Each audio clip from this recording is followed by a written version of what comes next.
kasih Pak Bayu. Baik Pak. Assalamualaikum warahmatullahi wabarakatuh. Waalaikumsalam warahmatullahi wabarakatuh. Ya, sebelumnya terima kasih atas pencerahan dari Bapak untuk konsep 1005-nya. Nah, cuman ini lebih berbalik ke belakang lagi Pak. Baik. Dari hasil pelatihan tadi ada bagian-bagian yang kami belum sempat tanyakan Pak. Baik. Nah, dari apa namanya?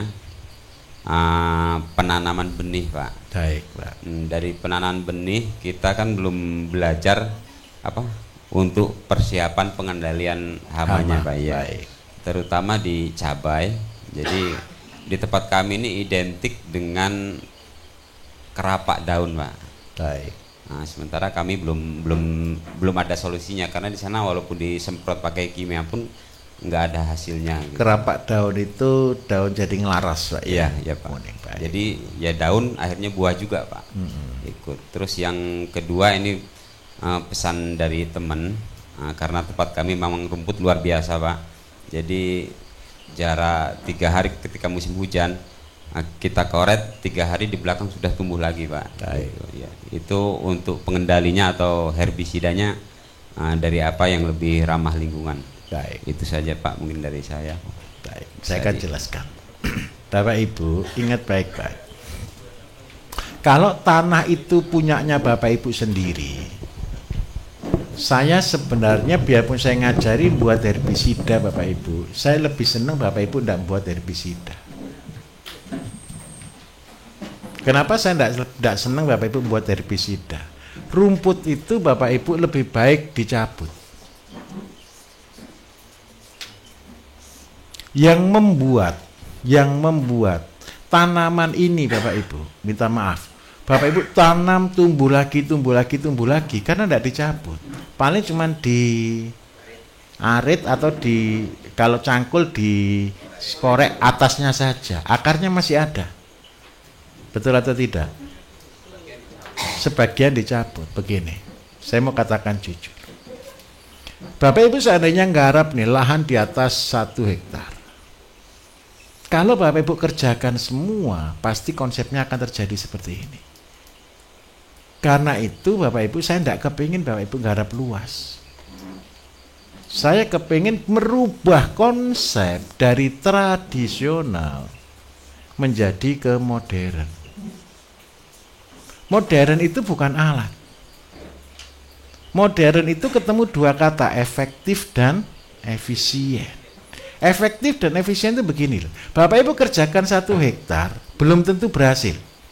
Betul atau tidak? Kalau belum tentu berhasil, jangan kerjakan 1 hektar. Kerjakan yang pasti berhasil. Kemampuan kita itu loh berapa? Kalau kemampuannya Bapak Ibu hanya 1000 meter, tolong 1000 meter fokus dulu. Loh Pak, tidak cukup penghasilannya 1000 meter, ya 2000 meter. Tapi harus berhasil dulu. Gini loh Bapak Ibu, saya betul-betul minta tolong. Ini adalah change of paradigm, perubahan dari paradigma berpikir kita. Bapak Ibu ngerjakan 1 hektar modalnya besar atau kecil?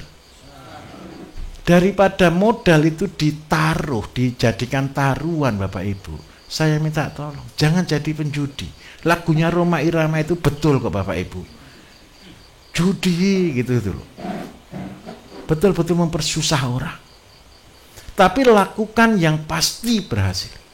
Saya ulangi, yang pasti berhasil. Saya minta maaf Bapak Ibu, saya minta maaf. Bisa membuat 1000 meter dan menghasilkan 5 juta per bulan. Seandainya Bapak Ibu pakai karyawan yang gajinya 3 juta, Bapak Ibu masih punya 2 juta simpanan. Kerjakan kecil, tapi harus berhasil. Kecil, tapi harus berhasil. Loh Pak, tanah saya luas, tanami yang tidak perlu perawatan. Contoh, singkong, pakai perawatan atau tidak? Kurang kan? Jagung, pakai perawatan banyak atau tidak? Tidak. Tanami yang tidak pakai perawatan, tapi yang intensif sebagai penghasilan, golkan di situ dulu.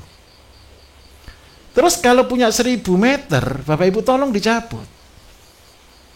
Sampai minta maaf, bersih, clean. Tidak ada rumput satupun. 1 bulan pertama, panen pertama masih ada tumbuh lagi. Panen kedua, cabuti lagi, ada lagi sedikit lagi. Panen ketiga, masih ada. Panen keempat, ndak nongol sudah rumput. Takut.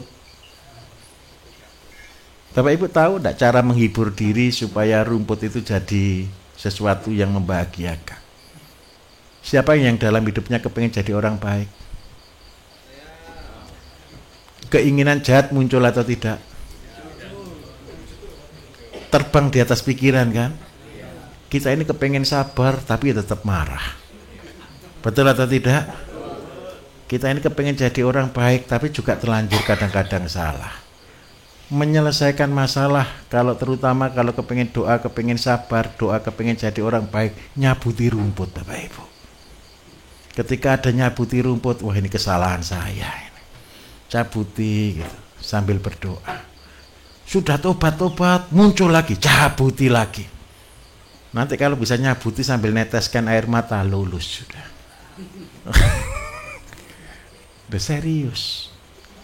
Sampai akhirnya Bapak Ibu bisa buat SOP-nya. Terus yang kedua, rumput yang dicabut jangan dibuang. Kalau rumput yang Bapak Ibu cabut terus dibuang, itu cuma nambah masalah saja.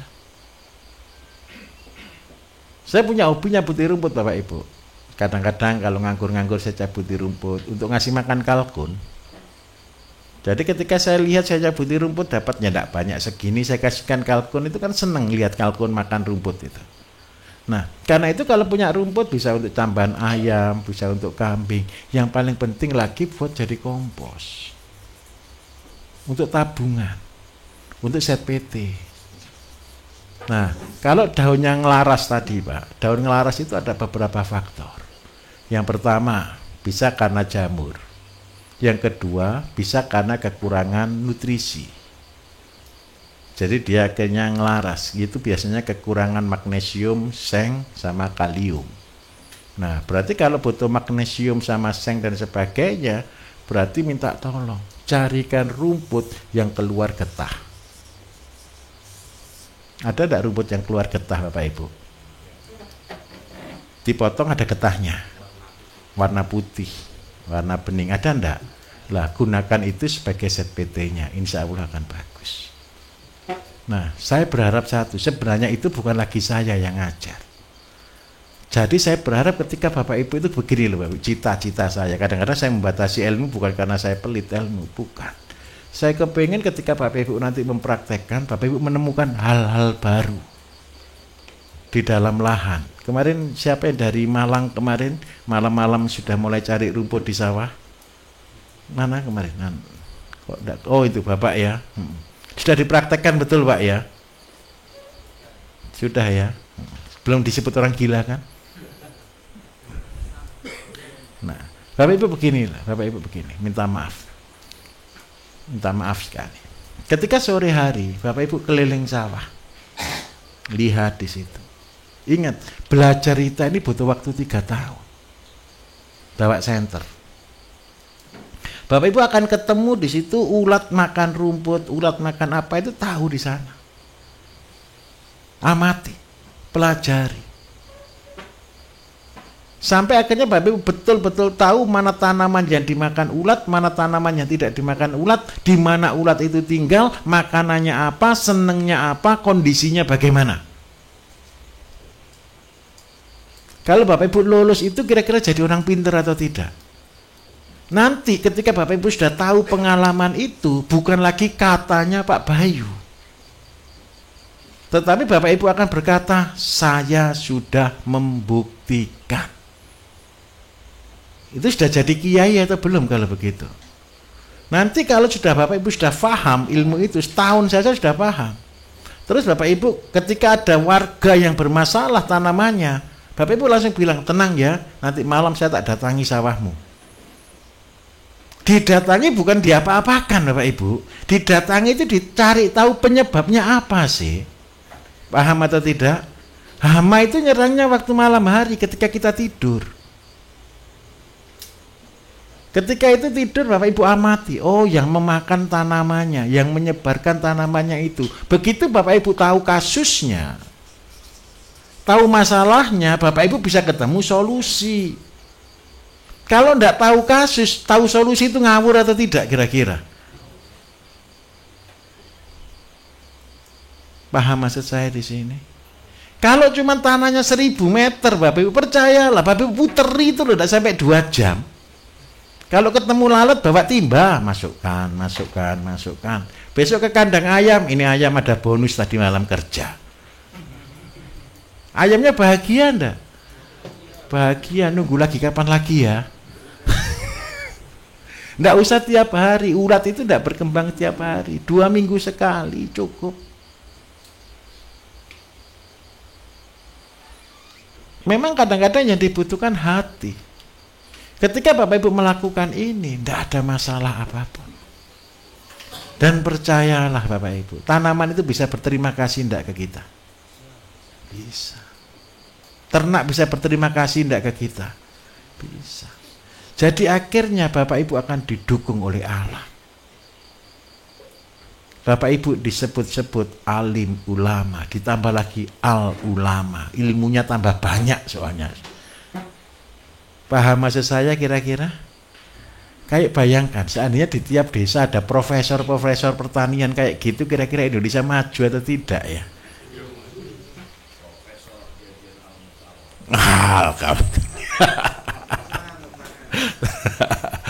Bisa dipahami Pak? Jadi penyebabnya ini cari tanaman yang bergetah. Saya tidak akan sebutkan tanamannya, Bapak kan tahu sendiri kan? Oh ini tanamannya. Terus kalau seandainya urgent sekali, ini tanaman sudah dalam bentuk wabah nih, apa yang harus dilakukan? Kalau buat set PT kan 2 minggu. Kalau 2 minggu Bapak Ibu tanamannya keburu habis, apalagi kalau tanamannya bawang merah. Terus bagaimana caranya? Bapak Ibu ambil, Bapak Ibu remes. Kalau katanya Pak Sindu, syukur-syukur ngerembesnya itu muternya ke kiri. Paham maksud saya, Bapak Ibu muter ke kiri? Nah, itu sebagai wujud doa kita sambil berserah. Mudah-mudahan tanaman kita diluputkan dari yang jahat. Nah, diaduk gitu Bapak Ibu. Ke kiri ngaduknya. Apalagi ada lagi bentuk angka 8. Tahu angka 8 Bapak Ibu? Angka 8 itu adalah angka yang tidak pernah terputus. Ada beberapa konsep, tapi ya tidak harus begitu. Tapi ada beberapa konsep kayak ngadu alga itu bentuk alga 8. Itu ada teorinya. Buat air heksagonal juga bentuk angka 8. Itu ada teorinya. Supaya apa? Sesuai dengan kromosom. Nah, tapi nantilah itu teori kuantum, besok-besok santai dulu. Santai dulu. Bisa dipahami Bapak? Oke, mari yang di belakang. Mas, aku minta es teh, Mas.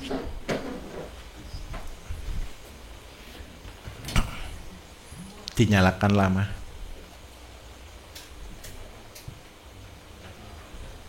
Sudah, oke. Oke, baik. Terima kasih atas waktunya Bapak Bayu. Pertanyaan saya ada 2 Bu, tentang 1 pupuk dan kedua bibit. Baik Pak. Nah, yang saya tanyakan adalah tentang pupuk organik. Baik. Apakah pupuk organik ini ada masa kedaluarsanya atau tidak? Karena pemerintah sekarang juga membatasi pupuk kimia ya, ada masa kedaluarsanya. Kemudian beredar juga di pasaran itu kemasan-kemasan menyebut dirinya itu pupuk organik cair, yang salah satunya mungkin disebutkan bahannya dari rumput laut dari Antartika.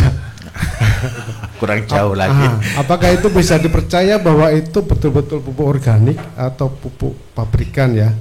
Yang disebutnya hanya sebagai pupuk organik, hanya mungkin salah satunya bahan yang organik saja. Baik. Kemudian kita sendiri membuat pupuk organik seperti tadi tuh. Apakah itu juga ada masa kedaluarsanya? Baik. Itu yang pertama. Yang kedua tentang bibit. Masyarakat Indonesia ini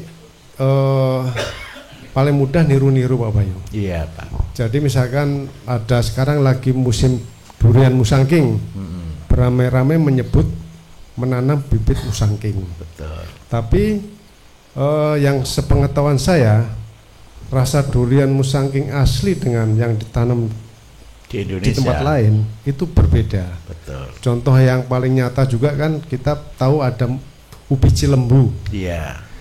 Dari Cilembu sana dibawa ke Jawa, kita ambil Jadinya umbi Jawa, Pak. itu dia. Jadi maksud saya apakah kita harus punya image seperti itu terus, atau kita nanti jadi petani itu ya mengembangkan apa yang ada di wilayah kita yang cocok dan itu menjadi produk unggulan. Betul. Itu Pak Wi, terima kasih. Terima kasih. Ini pertanyaan bagus Bapak Ibu.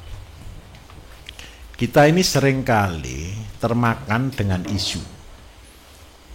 Pepaya, yang terkenal pepaya mana? Sekarang California, pepayanya Amerika ini. Dulu Bangkok. Jambu apa terkenalnya? Bangkok. Lah, kapan jambu Sulawesi? Jambu Kalimantan. Durian Kalimantan. Bapak Ibu tahu enggak sejarah durian musangking itu dari mana? Durian musangking itu dari Kalimantan. Kita ini terlalu hidup dalam konsep konsumtif. Kita tidak pernah pede dengan produksi kita sendiri. Itu yang saya lawan. Kenapa kok saya lawan? Saya minta maaf. Kalau Bapak Ibu beli durian musangking yang asli itu bikin sakit hati loh Bapak Ibu. Saya kalau ke Malaysia, saya ini hobi makan durian Bapak Ibu. Teman-teman pasti ngasih saya musangking. Satu buah itu kalau di Malaysia 1.250.000 itu paling murah loh. Harganya, satu biji. Itu yang hebat lagi satu. Saya beli di Banyuwangi sini loh. Saya kemarin ke frozen food ada toko frozen food di situ. Jual musangking Malaysia Bapak Ibu. 1/4 kilo 400.000. Saya beli juga sih, saya coba. Memang asli dari Malaysia. Tapi kalau musangking Indonesia, rasanya separuh. Padahal minta maaf, musangking itu aslinya dari Kalimantan. Apa yang berbeda? Perawatan, pemupukan. Nah, Malaysia itu termasuk luar biasa promosinya. Orang China datang satu pesawat ke Malaysia kalau pas musim musangking. Satu pesawat isinya musangking semua itu. Padahal coba nih, durian ucok mana Medan ini? Itu setiap hari berapa truk gitu durian itu. Betul atau tidak? Pengen pilih apa gitu loh. Bang, kalau boleh buka di depannya sediai truk, Bang. Ampasnya sini, gitu ya. Nanti lebih mahal kulitnya daripada jualannya ucok. Kan sudah tahu caranya, gitu. Bapak, saya minta maaf. Kalau Bapak sudah ikut pelatihan saya berharap satu. Bapak mulai keliling di daerahnya Bapak. Contoh, apokat, durian, jambu, buah yang semuanya. Indonesia ini pusatnya Bapak Ibu. Dulu mereka itu juga ambil dari kita kok. Indonesia ini tahun 1948 orang-orang pinternya dibajak Bapak Ibu. Dibajak Malaysia, dibajak Vietnam, dibajak Thailand. Dikembangkan di sana. Di Indonesia sendiri dibunuh. Saya minta maaf, saya katakan jujur. Kalau zamannya Pak Harto, ilmu yang saya ajarkan ini saya pasti langsung ditangkap. Karena apa? Yang ditutup pada zaman itu disebut kata rakyat tidak boleh monopoli. Yang boleh monopoli hanya pemerintah. Kalau Bapak Ibu pelajari semua sistem saya, ini monopoli atau bukan? Rajanya monopoli dari hulu sampai hilir. Kalau ilmu ini diajarkan di tahun 1950-an, Indonesia menjadi penguasa dunia. Tapi sayang ilmu ini tidak diajarkan, tapi diajarkan dipecah belah.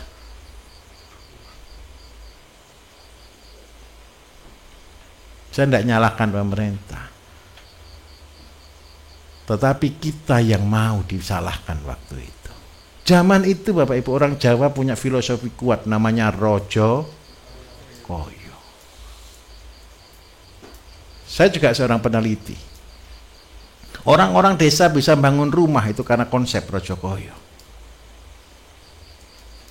Kalau dari pertanian hanya cukup untuk hidup, dari pertanian hanya cukup untuk makan, tapi dari sapi dia bisa bangun rumah, dari sapi dia bisa bangun semuanya. Konsep Rojokoyo itu habis di tahun 90-an. Sudah terkikis habis. Tahun 2000-an musnah. Bapak Ibu pernah tahu bawang putih? Bawang putih dulu sentralnya di mana? Indonesia ini. Malang itu pusatnya bawang putih. Cina untuk menghancurkan bawang putih kita, dia siap rugi 30 tahun. Pemerintahnya kasih subsidi ke petani sehingga harga bawang putih murah. Ketika bawang putih Cina masuk terus menerus, akhirnya petani bilangnya begini, ngapain tanam, wong bawang putih Cina itu jauh lebih murah. Akhirnya orang tanam atau tidak? 1 dekade, 20 tahun, anak-anaknya lupa atau tidak cara tanam bawang putih. Sekarang suruh tanam bawang putih dibanding dengan Cina, kira-kira kita sudah bumi langit enggak perbedaannya? Ya kita masih belajar merangkak, dia sudah terbang Bapak Ibu. Saya minta maaf, kearifan lokal harus dibangun. Saya terlambat ngajar seperti ini, tapi tidak ada kata terlambat. Karena bersyukur saja era pemerintahan sekarang, petani di saat ini, di saat krisis seperti ini, krisis pupuk seperti ini kesempatan. Berarti petani punya kesempatan untuk menjadi petani yang betul-betul mandiri. Apa sih yang dikebiri dari petani waktu itu? Kemandirian. Itu loh yang dihilangkan. Betul atau betul kira-kira? Saya minta maaf Bapak Ibu, ayo berubah. Sekarang saya mau tanya, lumbung desa masih ada atau tidak? Yang ada Pak, di sana loh Pak, di Banten, betul atau tidak? Banten sampai berani berkata, saya punya beras untuk 27 tahun ke depan. Petani hari ini berbeda Bapak Ibu, tanamnya padi, habis panen 2 minggu saja sudah beli beras. Betul atau betul? Padahal baru panen padi nih loh, 2 minggu berikutnya beli beras. Nah, saya merubah konsep itu, ayo kita rubah. Rojokoyo dibangun kembali, sistem investasi dibangun kembali. Itu adalah monopolinya petani. Tapi saya berharap pemerintah juga dengar dari sini supaya mendukung Bapak Ibu. Nanti jangan nimbun beras terus ditangkap gitu, jangan ya. Nanti jangan, karena itu jangan nimbun beras. Nimbunlah gabah. Gabah ini belum beras Pak gitu. Ya Pak Sindu boleh gitu ya Pak ya. Alhamdulillah. Kalau Bapak nyimpen beras nanti Bapak yang salah, betul ya. Tapi kalau Bapak nyimpen gabah, Bapak benar. Untuk ketahanan pangan. Tolong dihidupkan kembali. Kalau boleh berasnya jangan dijual semua. Beras untuk hidup. Investasi yang lain dari sini. Terus Bapak buat pupuk. Pupuk apakah bisa disimpan lama? Semakin lama semakin baik. Itu hukum Bapak Ibu. Apa bedanya kimia dengan organik? Kimia itu isinya zat. Zat itu bisa menguap atau tidak? Tahu urea Bapak Ibu? Urea itu terbuat dari gas alam. Betul ya? Urea itu gas. Apa buktinya? Ketika Bapak Ibu ambil urea, masukkan dalam air, apa yang terasa dengan airnya? Dingin. Terus habis gitu dingin terus atau hilang? Ketika hilang berarti gasnya juga hilang. Berarti ureanya juga. Karena itu bagi petani sawit yang punya lahan di atas 200-300 hektar, itu kan setiap 6 bulan sekali Pajero masuk jurang Bapak Ibu. Tahu maksud saya Pajero masuk jurang? Beli pupuknya kan senilai Pajero. Betul ya? Setelah itu banjir. Pegang jidat. Betul atau tidak kira-kira?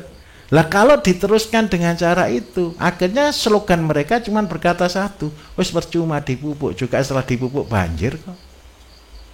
Jadi karena itu bagaimana caranya? Satu-satunya cara, satu-satunya solusi ya peliharalah sapi. Nah Bapak jangan takut buat pupuk. Kalau boleh saya katakan pupuk itu tabungan masa depan. Semakin lama semakin baik kalau organik. Karena apa semakin lama semakin organik? Begini ceritanya. Bapak Ibu percayalah, tanaman itu tidak makan kotoran sapi kok. Tanaman itu tidak makan kotoran ayam kok. Tanaman itu dari makanan ayam muncul mikroba. Mikroba memecah zat-zat yang ada di dalamnya dan itu dijadikan sebagai makanan tumbuhan. Membentuk makanan tumbuhan disebut nutrisel. Nutrisel ini begitu dia sudah mentok, jadilah zat. Ketika dia jadi zat sudah tidak bisa dipecah lagi, itulah atom. Atom. Jadi kalau semakin banyak, semakin atom, jadinya bom, pupuk atom, jangan bom atom. Nah kalau sudah sampai di level pupuk atom, ya mudah-mudahan insya Allah seperti di surga, seperti lagunya Kus Plus Kembari, bukan tanah lagi, cuma dilempar kayu aja sudah jadi tanaman. Bisa dipahami Bapak? Apalagi tadi yang kurang? Sudah lengkap?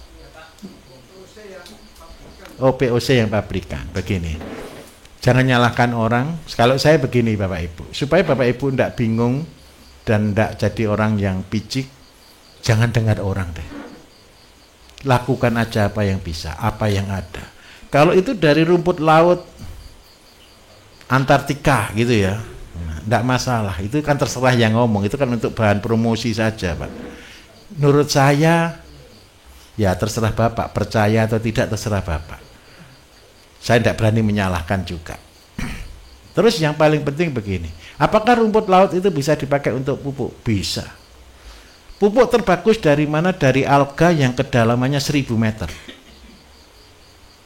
Siapa mau berenang 1000 meter ada di sini?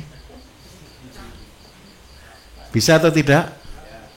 Kalau yang ada di 1000 meter mineralnya berbeda dengan mineral di pantai. Bagaimana dapat makanan, dapat alga, dapat tanaman yang ada di kedalaman 1000 meter? Nah, ini paling gampang. Tapi kalau saya ngomong gini itu nanti bahan saya kurang Bapak Ibu. Nanti akhirnya yang punya pabrik tidak saya jual. Caranya adalah dapatkan ikan yang air dalam. Paling gampang tuna sirip biru atau sirip kuning. Isi perutnya itu isinya alga. Karena ini barang mahal, tolong diolah jadi nutrisi. Dan ketika ini disemprotkan sedikit sekali kebutuhannya. Tapi itu sudah luar biasa. Jadi kalau boleh saya katakan Pak, itu kan dari Antartika, kita lebih dalam lagi, 1000 meter di bawah laut. Nah gitu loh. Pupuknya bisa mahal, bisa, karena saya kemarin nyelam, numpang. Bisa dipahami kira-kira? Oke. Ada lagi Bapak Ibu yang paling gampang. Tahu duri babi? Tahu duri babi enggak? Duri babi atau bulu babi nyebutnya? Nah, terserah. Itu hama atau bukan? Kumpulkan itu. Siapa yang kepengen punya anak yang pinter? Semua? Kalau istrinya hamil, nah sudah terlambat Pak. Enggak lah begini. Duri babi itu Bapak Ibu saya punya pengalaman luar biasa. Saya pernah ke mana? Luwuk Banggai Kepulauan. Ya di Banggai Kepulauan ya. Di Banggai Kepulauan sana saya ketemu orang Malang Bapak Ibu. Saya ketemu orang Malang di sana, ibu-ibu. Dia cerita ke saya begini, Pak anak saya 3 profesor semua. Dari tengah-tengah kepulauan. Dia cerita, saya orang miskin Pak. Pada waktu saya itu miskin, suami saya tidak bisa menafkahi saya dengan cukup. Pas ngidamnya Bapak Ibu, dia cuma seneng makan itu bulu babi tadi. Tinggal dikocok-kocok-kocok, dipecah, terus dimakan. Betul kan? Rasanya kan gurih asin ya, warnanya merah itu ya. Gara-gara waktu hamil, dia sering kali makan itu. 3-tiganya ini jadi profesor. Salah satu yang ngerancang Jakarta. Itu orang Luwuk Banggai. Yang kedua ngerancang Amerika. Yang ketiga ngerancang Dubai. Apa? Kalau di sana enggak laku Pak. Enggak ada yang support. Jadi pada waktu Pak Ahok ngerancang air dan sebagainya, salah satu anaknya yang rancang Jakarta. Dia dengan bangga cerita itu. Terus saya tanya, ibu kok bisa menciptakan anak yang pinter-pinter itu kayak gimana? Sekolahnya di mana mereka Bapak Ibu? Di desa atau di bukan? Di desa. Hanya SMA orang luar negeri yang ambil semua. Akhirnya semua lulusan luar negeri dan sudah profesor. Karena itu jangan minder yang ada di darat. Punya kemampuan yang betul-betul punya, dunia akan melihat. Nah, jadi artinya apa? Kalau Bapak Ibu kepingin itu, makan itu untuk anti pikun Bapak Ibu yang sudah tua. Terus durinya, batang buah ini kan keras atau tidak? Keras. Ini banyak mengandung kalsium, banyak mengandung mineral, banyak mengandung zat-zat yang luar biasa. Pupuk terbaik itu adalah ekstrak-ekstrak dari garam. Itu tinggal Bapak Ibu olah menjadi nutrisi, hasilnya luar biasa. Jadi karena itulah perbandingan nutrisi sudah hafal 20-80, betul ya? Oke, mohon dilakukan. Oke Bapak, clear. Buat yang lebih bagus Pak daripada itu. Kalau boleh Bapak buat yang paling gampang terus bilang ayo diadu. Gitu. Siap ya? Oke, ayo mari pertanyaan berikutnya. Oke, ayo.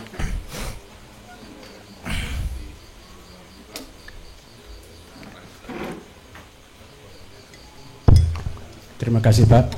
Assalamualaikum warahmatullahi wabarakatuh. Waalaikumsalam warahmatullahi wabarakatuh. Jadi tadi siang itu kami praktek untuk pembuatan pupuk.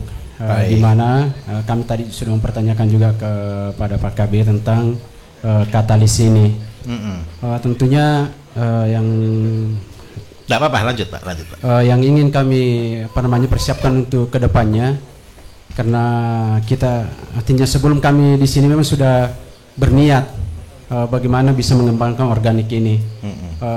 Ternyata setelah kami melakukan tadi ini ada mungkin kalau untuk bahan-bahan yang lainnya kan kita bisa dapatkan di tempat kami, karena memang sudah dijelaskan juga bahwa silakan cari yang ada di daerah kalian. Cuman mengenai pemicunya ini, katalisnya ini supaya bisa lebih cepat 14 hari 2 minggu sudah bisa kita hasilkan. Tentunya supaya juga kita bisa mengikuti OCP-nya yang ada. Cuman yang menjadi pemikiran kami ini bagaimana prosesnya untuk bisa mendapatkan ini di BCM supaya kita bisa terapkan di daerah secepatnya. Baik. Karena kami di lapangan kami kan sudah melakukan pertanaman dan itu sudah artinya kami tidak mau terlambat bahwa setelah ini diam akhirnya kan mengendap. Betul. Ya. Kemudian selanjutnya tentang kemandirian, mudah-mudahan ini cita-cita kita semua ini bisa terkabulkan. Namun ada satu pengalaman saya yang di luar, mungkin saya bisa sempat sharing di sini bahwa salah satu yang pernah kami pelihara itu adalah buah pir. Ternyata di Jepang sana setiap daerah itu kan ada unggulan-unggulannya Pak. Betul. Dan keunggulannya ini mungkin mirip yang yang disampaikan oleh Bapak bahwa apa yang diberikan itu itulah juga yang akan dihasilkan. Seperti buah pir. Untuk kenapa jadi saya tangkap orang-orang Jepang banyak berumur panjang karena memang asupan dari nutrisi bukan dari obat. Betul.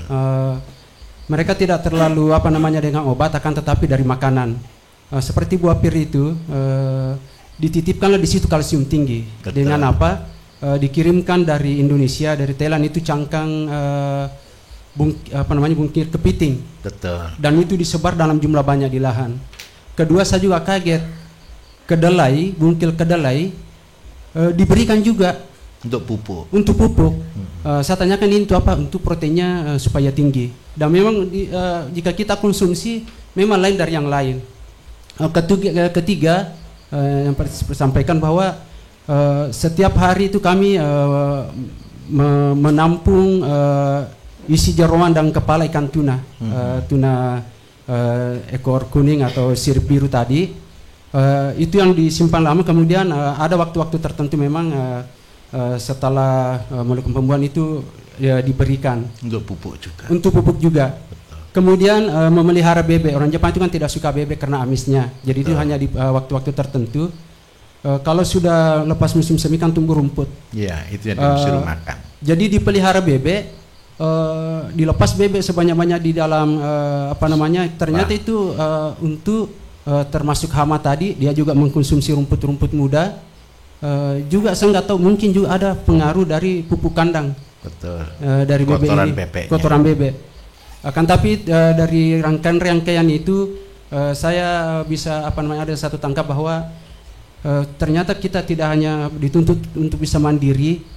Mungkin kemandirian di sini adalah bagaimana kita memang bisa berkelangsungan hidup. Akan tetapi ada mungkin kalau kedepannya butuh keunggulan yang mungkin bisa dirancang oleh BSM ini.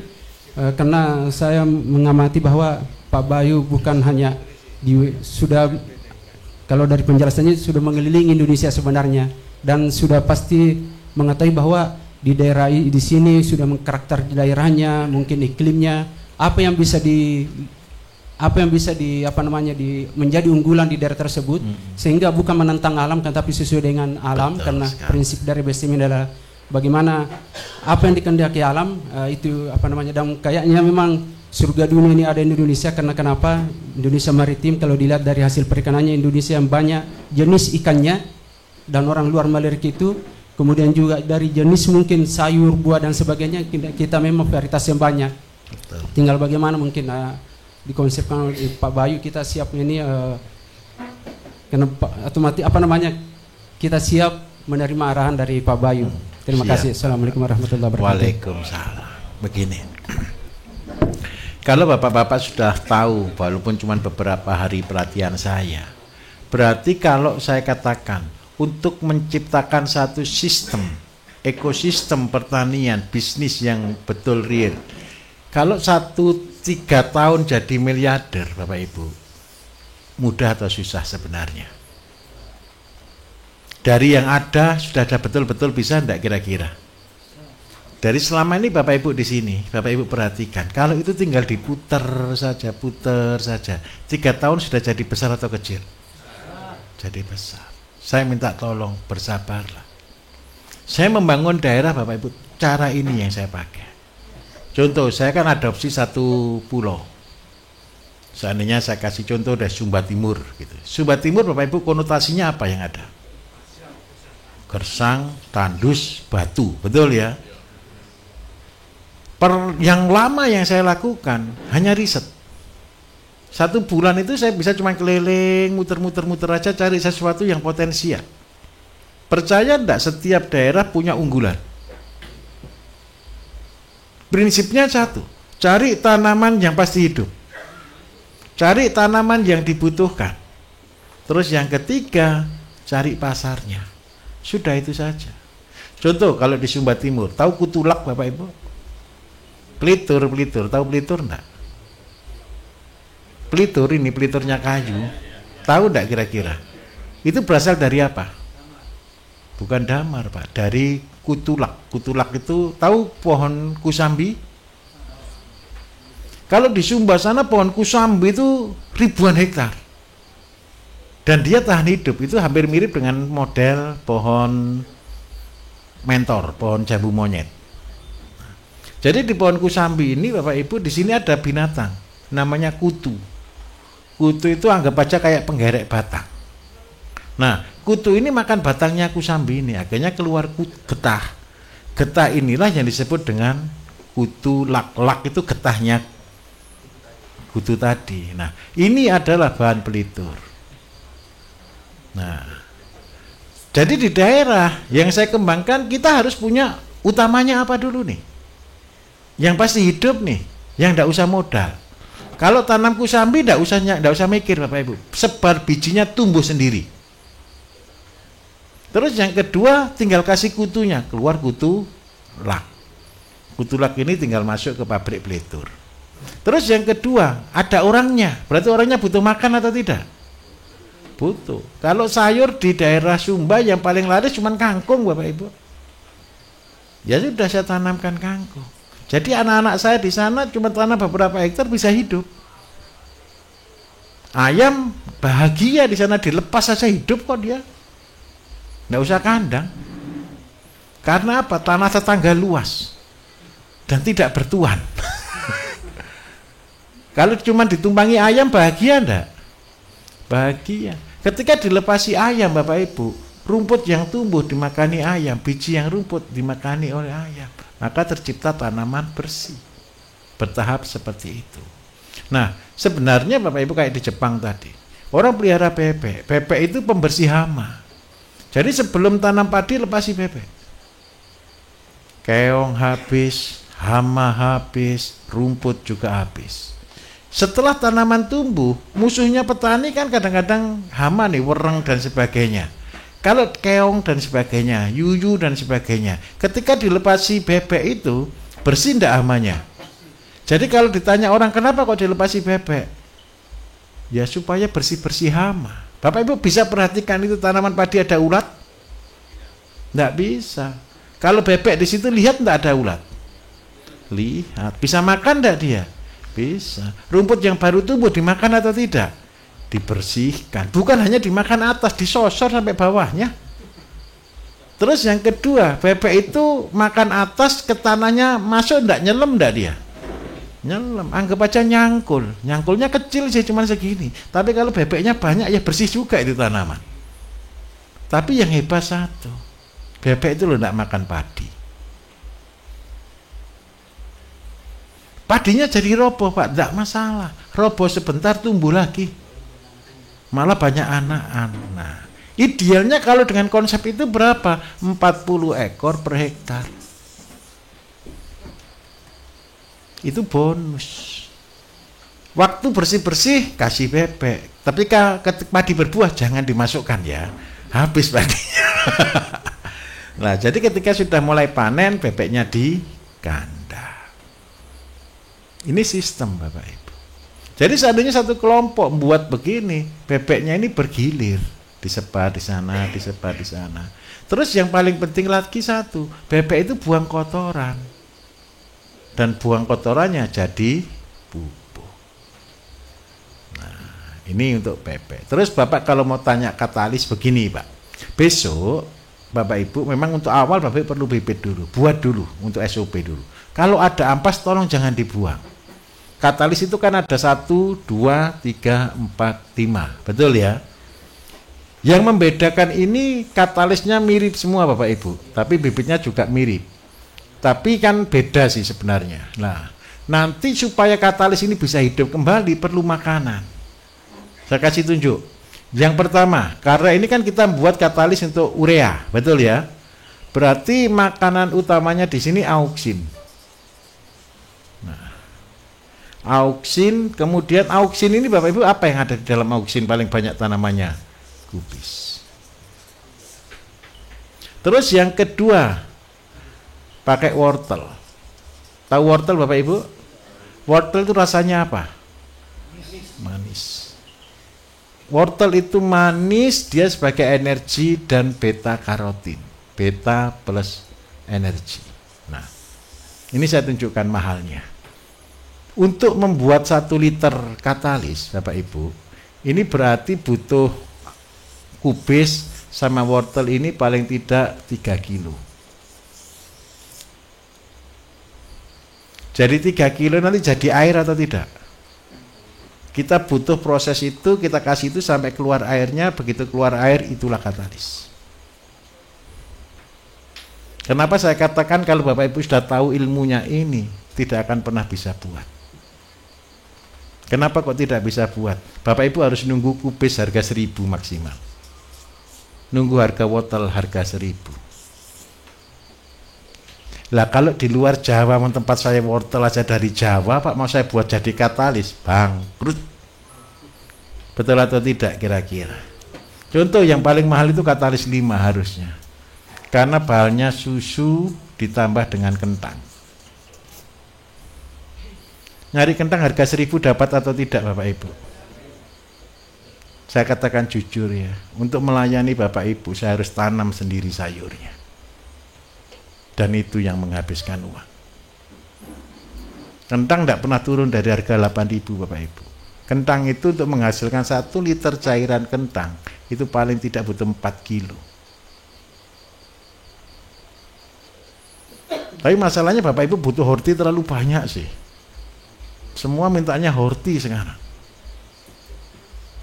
Nah, Jadi bahan utamanya itu yang harus Bapak Ibu siapkan kalau membuat katalis, kubis, wortel, sama kentang. Sudah, ini aja yang harus ditanam. Kalau susu Bapak Ibu masih bisa dapat susu gampang. Sama paitan. Tahu paitan Bapak Ibu? Tahu paitan, daun paitan tahu enggak? Bukan brotowali, yang bunganya kuning itu apa itu? Kipait boleh, ya, terserah yang nyebutnya apa. Ya, apapun sudah namanya. Ya, terserah. Itu ada insulin boleh juga. Lah itu adalah bahan untuk makanannya katalis. Tapi tolong jangan putus asa, simpen aja dulu. Lah besok ketika Bapak Ibu sudah punya limbah sayur semuanya, kalau tanamannya Bapak Ibu permanen hanya di situ, gunakan itu sebagai kasih makan katalis. Yang ikut dari Telomoyo sudah pernah ya tahu kan, di sana tempat-tempat produksi kita kan tahu kan. Jadi kalau ada orang komplain ke saya, Pak Bayu kok enggak pernah ngajar katalis, saya ngajar katalis itu berkali-kali. Selalu orang nggak percaya, mikirnya saya membohongi, apanya yang saya bohongi gitu loh. Padahal itu sudah saya tunjukkan ya di atas ya Bapak Ibu. Contoh Bapak Ibu di sini kan tahu kan saya giling paitan kan. Paitan satu blong itu paling cuma dapat air 2 liter. Tanya ke mereka harganya berapa. Nah itu nanti baru kita olah jadi kompos. Bapak Ibu percayalah. Ketika Bapak Ibu buat ini semua, ini jadi bahannya. Nanti kalau sudah punya katalis, untuk yang pelatihan herbal besok kan naik level lagi. Jadi pupuk yang digunakan sudah bukan lagi pupuk biasa. Pupuk yang digunakan bukan hanya urea, bukan hanya horti, bukan hanya ZPT. Seperti Masnya tadi bilang, tanaman itu diberi sesuatu untuk menghasilkan sesuatu. Tadi bilang pir, tahu pohon pir Bapak Ibu? Yang dijual itu yang kimia semua. Kalau yang dimakan orang Jepang kayak tadi itu, pupuknya ikan, pupuknya kedelai, pupuknya darah. Dan percayalah, tidak akan dijual. Hanya dimakan keluarga besarnya. Betul atau betul Mas? Betul. Dan itu jadi barang berharga, buah berharga.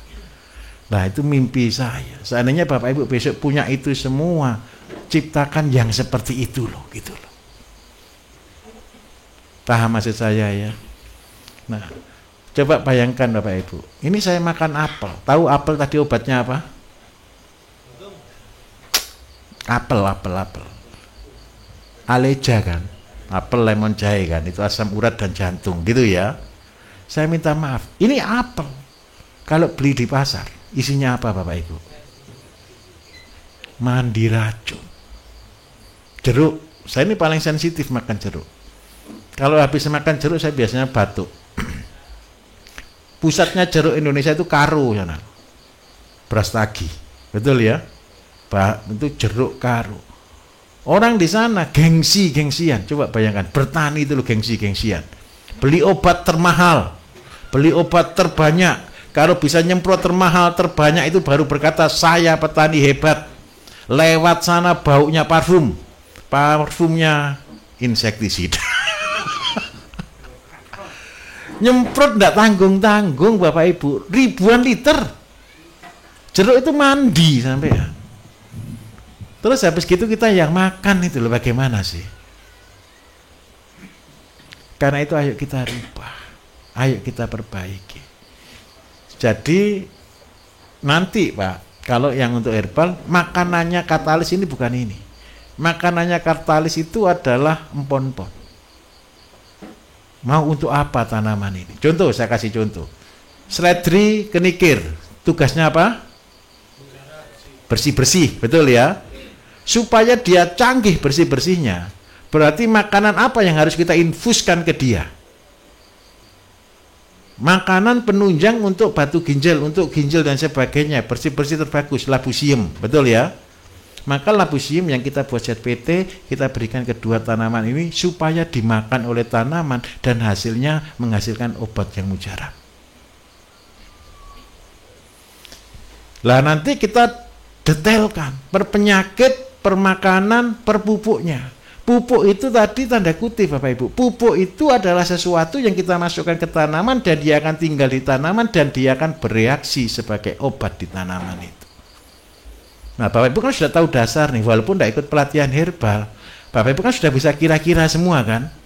Lah karena itu ketika buat jamu, orangnya sakit jantung nih, setiap malam minum wedang jahe sama lemon. Biasanya wedang jahe sama lemonnya kan ada ampasnya nih. Jahenya diapakan biasanya? Dibuang kan? Setelah selesai Pak. Setelah selesai, setelah tahu cara ini jangan dibuang. Dijadikan pupuk. Untuk apa? Untuk tanaman jahe, untuk tanaman juga lemonnya. Sehingga apa? Khasiatnya semakin tinggi. Bapak Ibu masak, seandainya masak, ada enggak limbah bumbunya di situ? Ada. Masak rendang ada limbahnya enggak? Ada. Limbah selama ini diapakan? Dibuang. Lah limbah rendang itu kan bumbu lengkap nih. Betul tidak? Berarti supaya ayamnya rasa rendang dikasihkan ayam saja dong. Supaya ketika dipotong sudah rasa rendang. Nah, gitu. Bahagia atau enggak ya kalau begitu ya? Oke, ayo pertanyaan lagi dari sini yang belum. Sabar sebentar, habis ini ke situ. Tenang. Ya oke Pak, mari Pak.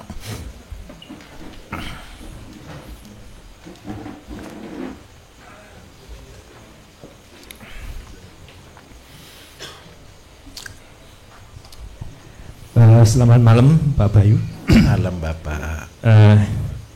Sebenarnya banyak pertanyaan yang sudah dijawab, tapi ini agak beda, mungkin ya agak sensitif, tapi ini titipan kawan. Baik Bapak.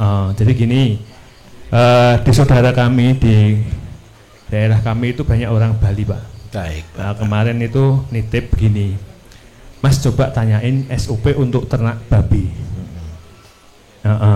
Karena memang di daerah kami memang banyak warga Bali Pak. Nah, itu yang satu. Bapak saya mau tanya, kalau seandainya ternak babi, babinya lemak, ada lemaknya banyak, boleh enggak? Dia nganu Pak, yang ini yang keset gitu Pak. Yang keset? Iya. Baik. Soalnya ini penting, karena saya tanya dulu, Bapak butuh babi yang lemak atau butuh babi yang sispek?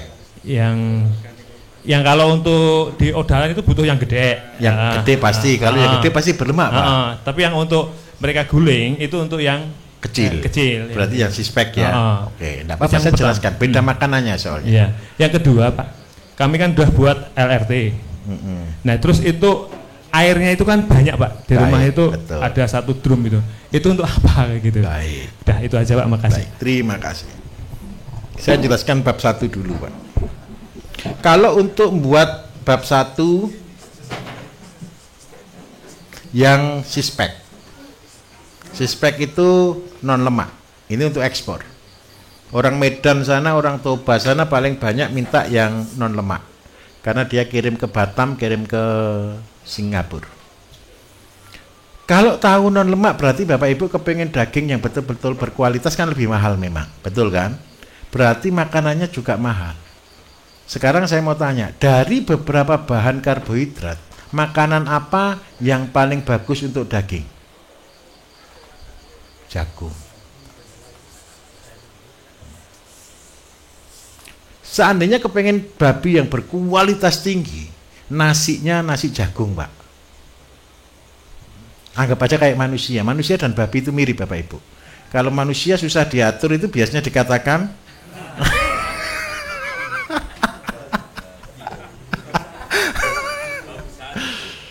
nah, terus habis jagung ini nasinya, berarti kan butuh sayur nih. Betul ya? Sayurnya apa terbagus? Kangkung bisa, kalau kangkung mahal Pak, krokot air.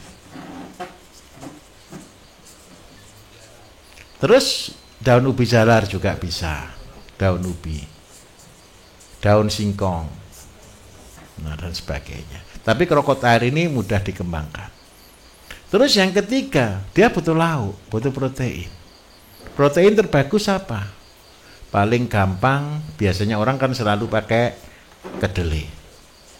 Nah, sekarang komposisinya. Kalau untuk pertumbuhan cepat, berarti karbohidrat harus banyak. Karbohidrat menguasai 50%. Terus yang kedua butuh sayur berarti sekitar 40%. Butuh lauk 10%. Seandainya Pak saya tidak ada krokot air, tapi saya butuh protein, saya tidak punya uang untuk beli kedelai. Ini digantikan total dengan asola 50%. Bisa dipahami di sini? Oke. Terus yang kedua, kalau Bapak kepengen yang gemuk, yang gemoy, yang lemaknya tebel, gitu ya, berarti yang manis, yang mengandung gula. Saran saya bukan jagung, tapi labu kuning atau singkong. Terus ditambah apa lauknya? Asola. Sudah 2 ini aja. Tapi minta tolong direbus. Kalau Bapak Ibu punya ayam juga dikasih makan ini, tapi direbus, cepat gemuk Bapak Ibu. Tapi tidak boleh untuk induk ya. Kalau untuk induk tidak akan telur lagi dia. Untuk jantan saja. Biar dagingnya besar, lemaknya banyak. Kalau ini seandainya nih, ini kan tahu nih ya, labu kan sudah manis, betul ya? Singkong manis atau tidak? Manis. Terus habis gitu ditambah dengan ragi tape. Jadinya lebih manis lagi tidak? Lebih manis. Makannya sambil ngefle, Pak. Lebih tenang, betul enggak? Akhirnya yang terjadi apa? Badannya cepat sekali besar karena dia tenang. Terus yang kedua, dagingnya pasti empuk. Saya minta maaf, tadi makan ayam yang usia berapa ya? 4-5 bulan ya. Tapi dagingnya bisa empuk atau tidak? Apa? Rontok sendiri sudah ya. Yang masaknya terlalu lama tadi. Oke, enggak masalah. Enggak perlu di presto kan? Cuma di tim aja kan? Nah, coba bayangkan Bapak Ibu. Makan ayam dimakan protol gitu seneng enggak kira-kira? Kambing dimakan protol gitu seneng enggak kira-kira? Sapi dimakan nah gitu, aduh, wagyu Bapak Ibu. Bisa dipahami Bapak? Terus apalagi yang satu tadi? Air LRT. Air LRT ini begini, sebelum air LRT itu sudah tercampur dengan limbah, itu masih air leri. Ini air leri atau air LRT? Berarti sudah ampas. Kalau sudah ampas, Bapak Ibu tidak bisa digunakan lagi. Tidak bisa digunakan untuk mengawetkan makanan, karena dia sudah terkontaminasi. Berarti bisa digunakan untuk apa? Terserah. Bapak bisa campurkan di kompos horti, bisa juga di urea, bisa juga di ZPT. Jadi air yang digunakan dengan air itu berarti kualitas pupuknya lebih bagus atau tidak? Lebih bagus, karena sudah terkontaminasi dengan bahan makanan-makanan yang ada. Nah, seandainya Bapak sudah punya itu, saya cuma jadikan ZPT Pak, ya bagus sekali. Jadi itu anggap aja air biasa Pak. Seandainya kanal tanah Bapak sedikit, terus tanpa katalis, tanpa aturan saya, ini dijadikan pupuk, boleh. Bapak tinggal kotoran ayam yang tadi, tapi tolong ayamnya dikasih katalis booster ya. 1 tetes per 20 ya. Terus airnya ini perbandingannya 1:1. 1 air LRT, 1 kotoran ayam dijadikan diaduk jadi 1, baunya mantap luar biasa. Terus nanti ini diaplikasikan 1:10. Tanamannya hijau Pak, biru. Bukan hanya hijau, biru. Bisa dipahami? Tolong dilakukan. Oke, mari yang di belakang maju Pak ya.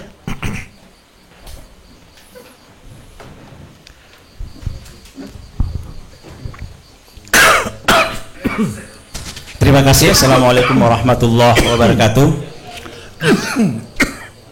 Pada kesempatan kali ini saya menyampaikan bahwa mungkin dari teman-teman sekalian sudah keliling semua melihat wilayah daripada tempat pelatihan kita ini, dan kenyataannya mungkin di lapangan itu kita jarang atau bisa menyamai dengan ini. Nah, salah satu contohnya di wilayah saya Pak, ya kalau kita mau membandingkan dengan ini bahwa ada air di atas, itu mungkin hampir mustahil. Tapi air itu adanya di bawah. Air itu adanya di bawah, jadi perlu mekanisasi untuk mengangkatnya ke atas. Jadi minta tolong bagaimana penjelasannya secara mekanismenya. Yang kedua, saya sudah mengakui Pak, artinya saya pernah bertugas sebagai pengamat hama di THL POPT PHP. Jadi tadi saya duduk di luar, saya memperhatikan adanya ini kegiatan musuh alami yang biasanya kan kalau teman-teman sekalian menanam timun itu pasti ulat itu di pucuknya. Pokoknya pucuk-pucuk baru baik di tangkai air ataupun di atas itu pasti ada pucuk. Dan saya membuktikan sendiri Pak bahwa yang banyak ini lebah ini tawon-tawon yang bergelantungan di sini itu saya melihat sendiri Pak, mata di luar memetik atau mengambil ulat itu yang ada di pucuk waktu kita bersantai di luar. Artinya biasanya dengan kondisi-kondisi seperti ini kadang hujan itu Pak, ulat ini kan sangat efektif sekali perkembangbiakannya baik dari di pucuk-pucuknya itu. Yang terakhir, dari pelatihan tadi pembuatan pupuk itu ada di benak saya Pak, seumpama di pembuatan tadi pupuk cair itu dengan pupuk horti itu kita mempunyai air kencing sapi yang cukup berlebih. Kalau itu yang digantikan tidak usah dengan air air tambahan yang tadi yang rumusnya bahwa kalau dia kering kita rumuskan 15 dan kalau dia agak basah hanya 10, itu kita gantikan dengan air seni sapi. Karena kami di Beropa ini baru-baru ada kelompok tani di sebelah saya, bukan saya Pak, kelompok tani itu mendapatkan bantuan sapi karena kita adalah pendamping IKN, itu 50 ekor per kelompok, 20 ekor betina untuk pengembangan dan 25 ekor jantan, 30 ekor jantan untuk penggemukan, dan sudah dilengkapi semua prasarananya mulai dari pakan sampai gudang dan pabrik itu. Jadi itu kami mempunyai stok air kencing Pak, air seninya itu. Mungkin itu Pak penjelasannya. Terima kasih. Assalamualaikum warahmatullahi wabarakatuh.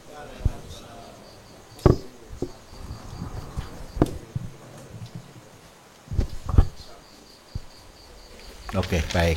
Sorry, saya batuk-batuk. Begini Bapak Ibu. Nah ini karena Bapak adalah pengamat hama, nah, terima kasih Pak. Ini mewakili dari penyuluh ini ya, penyuluh yang bagian pengamat hama Bapak Ibu. Kalau Bapak Ibu tahu dengan konsep ekosistem, jadi Bapak sudah melihatnya dengan jelas. Tanaman kita itu ada yang jaga. Bukan barang gaib. Sungguhan ada yang jaga. Yang jaga itu namanya lebah. Kalau daerah organik Bapak Ibu, lebah itu akan banyak. Tahu yang ada di sini paling banyak tawon gung ya. Tawon gung gitu. Padahal di Banyuwangi tawon gung ini paling diburu Bapak Ibu. 1 kilo 125.000 anakannya itu. Saya punya tawon kecil-kecil itu habis kena tawon gung ini Bapak Ibu. Jadi saya punya tempat-tempat tawon di sini banyak sekali. Saya dulu sebar banyak itu, mereka tinggal di situ. Tapi dikuasai semua oleh tawon gung ini akhirnya. Nah dari sana Bapak Ibu kita melihat. Kalau Bapak Ibu datang ke sini pagi hari, burung banyak atau enggak di sini? Ada burung, ada tupai, betul ya? Dan percayalah, burung itu makanannya apa? Ulat. Dia itu loh tukang bersih-bersih ulat saya di sini. Dia makan ulat semua. Terus yang kedua, Bapak Ibu bisa lihat lebah, Bapak Ibu bisa lihat ada kumbang bak ya, kumbang yang warna merah putih itu ya. Kalau ada itu dia juga makan trip itu, makan kutu kebul Bapak Ibu. Jadi begini loh, ketika Bapak Ibu tahu bahwa semua diciptakan dengan satu tujuan, itu Gusti Allah ciptakan semua dengan tujuan yang luar biasa. Kalau itu kita semprot, satu saja hilang, ekosistemnya berubah enggak? Berubah. Karena itu ikhlaslah sedikit ketika tanaman kita terganggu, tapi sambil diamati, sambil dipantau. Bebek bersihkan di lahan sawah, ulat makan binatang kecil-kecil, dia bawa pulang ke rumahnya untuk ngasih makan anaknya. Itu yang diambil ulat yang kecil sekali, warnanya putih biasanya, hijau putih. Nah, ekosistem inilah yang kita bangun. Kenapa saya katakan kita bangun itu seperti surga di bumi? Betul ya? Semuanya diciptakan dengan tujuan, dengan satu keseimbangan. Tenang saja, tawon di sini tidak galak kok. Ya saya pernah sih diintub, tapi tidak galak gitu. Terus tempatnya Bapak Ibu ada cicak, ada tokek gitu ya. Bersyukurlah kalau ada cicak dan ada tokek. Kemarin masnya sampai kabur gara-gara ada tokek 2 tengkar. Itu mau kawin mas, itu mau kawin. Fungsinya tokek untuk apa Bapak Ibu? Makan nyamuk. Lagunya anak kecil itu loh. Nah, akhirnya apa? Dia menjaga Bapak Ibu daripada digigit nyamuk, dia yang makani nyamuknya Bapak Ibu. Karena itu kita biarkan. Burung semua saya betul-betul saya pelihara, saya biarkan semuanya itu tetap ada. Sebagai apa? Satu kesatuan ekosistem. Nah, terus yang kedua, kalau Bapak tanya, Pak, pengganti air saya gunakan kencing sapi, boleh? Boleh. Lebih bagus, lebih bagus. Padahal ini satu saja yang ngomong begitu. Yang lain ceritanya, Pak, saya tidak punya kencing sapi, saya tidak punya kencing kambing, begitu Pak. Makanya saya kasih sedikit aja lu masih protes. Kalau Bapak punya over, silakan. Lebih bagus, lebih bagus. Tapi saya minta tolong begini. Kalau Bapak Ibu untuk sendiri, boleh. Tetapi kalau untuk nanti seandainya ini akan dijual, tolong dibuat sama. Artinya sama, dicatat. Apa yang ditambahkan? Jangan sampai Bapak Ibu sekarang buat bagus, besok buat bahannya beda lagi. Wah, kacau nanti SOP. Betul atau tidak kira-kira? Jadi kalau perlu buat itu bagus sekali, ke depan lebih bagus. Tapi saya minta tolong jangan lupa dicatat. Ini saya tambah pupuk kancing sapi, saya tambah sekian liter. Besok dilakukan juga sama. Jangan sampai nanti sudah produksi bahannya seadanya. Minta tolong tidak boleh ya. Jadi yang kita buat ini sesuai standar operasional supaya penggunaannya bisa sama. Terus apalagi tadi yang kurang, sudah itu aja ya. Oke. Kalau menurut Bapak nih sebagai pengamat hama, lihat tanaman timun, tanaman kita seperti ini standar atau sudah bagus, Pak? Saya lihat Pak, kalau standarnya kayaknya sedikit lagi Pak, karena proses tanamannya kan kalau di teknik budidaya itu harus ditoping. Iya. Saya biarkan saja. Iya betul. Lebih banyak lagi betul. Tapi kalau menurut Bapak buahnya cukup enggak segini? Ya lumayan Pak. Oke. Kebetulan yang kita tanam ini kan bukan yang komersial Pak. Iya. Dia bukan yang dicintai pasar, maksudnya dia panjang besar. Nah, kebetulan untuk apa? Untuk dikonsumsi sendiri. Betul. Oke. Ini tinggal modifikasi. Artinya begini, kalau menurut Bapak lihat, walaupun kita full organik, kalah enggak dengan kimia, Pak? Tidak kalah. Bapak Ibu, goal kami di setiap pelatihan adalah hanya membuktikan organik tidak kalah dengan kimia. Tujuan apa yang saya bangun dari semangat itu? Semangat bahwa Bapak Ibu bisa bersaing. Kalau selama ini orang buat pabrik pupuk yang sama dengan kimia kan tidak semudah itu, betul ya? Selalu masih dihina. Tetapi kalau Bapak Ibu yang buat nanti ke depan kita bisa sama dengan kimia, itu akan menjadi solusi untuk masa depan. Baik, oke, 2 pertanyaan lagi. Oh, masih kurang. Oh, lahan. Oke, baik. Oh, untuk air ya. Nah, ini saya kasih bocoran Bapak Ibu. Kita sudah memperhitungkan semuanya.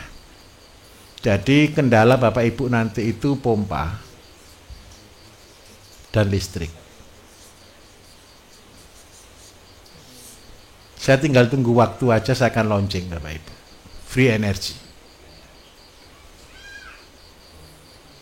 Saya akan launching free energy. Free energy itu tujuannya begini, saya kasih bocoran.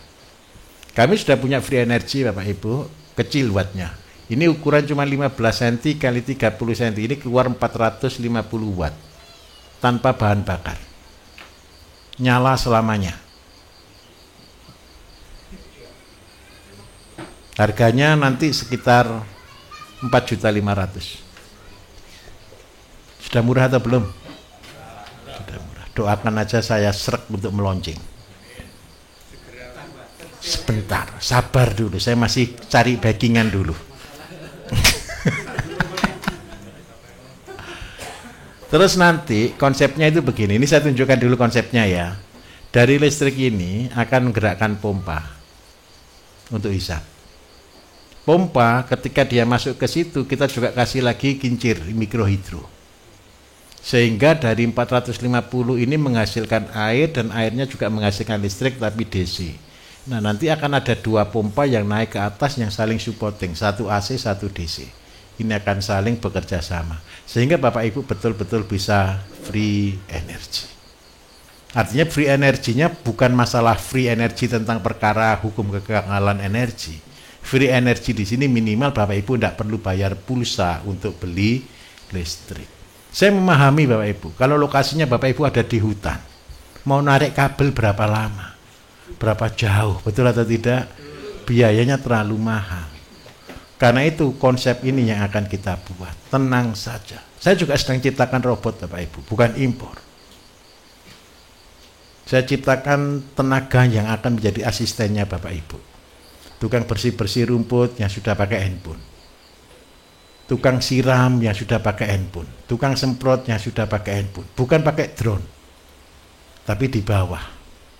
Supaya harganya paling mahal 10 juta. Tenang saja, tunggu sebentar lagi.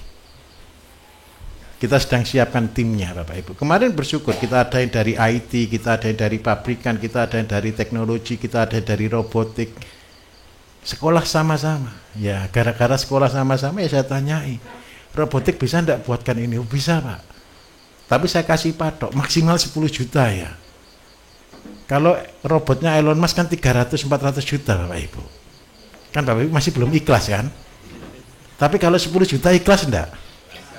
Ikhlas. Punya 1 hektar sudah dibuat program, sensor-sensor dipasang, tinggal main Bapak Ibu. Apanya? Tinggal main. Soalnya begini, fair, saya katakan fair. Kita enggak bisa, kita harus tetap ke teknologi. Saya nyuruh Bapak Ibu masuk teknologi terus saya enggak buat, kan saya juga salah. Karena itu kita sedang memikirkannya semuanya. Januari, berdoalah Januari atau Februari kita akan kumpulkan beberapa leader nasional. Kita akan buat satu perusahaan besar untuk nasional, untuk perwakilan dari provinsi-provinsi yang ada di Indonesia. Setelah itu terbentuk, nanti kita akan bentuk ke bawah, kita akan breakdown semuanya. Tapi saya mau katakan jujur, saya tidak ikut di dalamnya. Saya hanya sebagai pengamat saja. Saya cuma sebagai konsultan saja. Saya sudah tua Bapak Ibu. Saya sudah kepingin juga tidur bahagia. Begitu ya. Jadi sabar Pak ya, tenang. Kita akan bantu Pak. Saya tahu hukum semua punya kolam dan semuanya distribusinya juga pasti pakai pompa. Kalau Bapak Ibu buat drip irigasi kayak tadi tidak pakai pompa ya tidak bisa jalan juga Pak. Itu harus butuh tekanan. Kalau saya jelaskan teori itu lebih jauh Bapak Ibu tidak akan buat kok. Tekanannya harus 1 bar. Itu ada rumusnya. 1 bar itu bisa untuk ngairi cuma 1 hektar. Itu butuh berapa ribu kubik, kita harus hitung semuanya.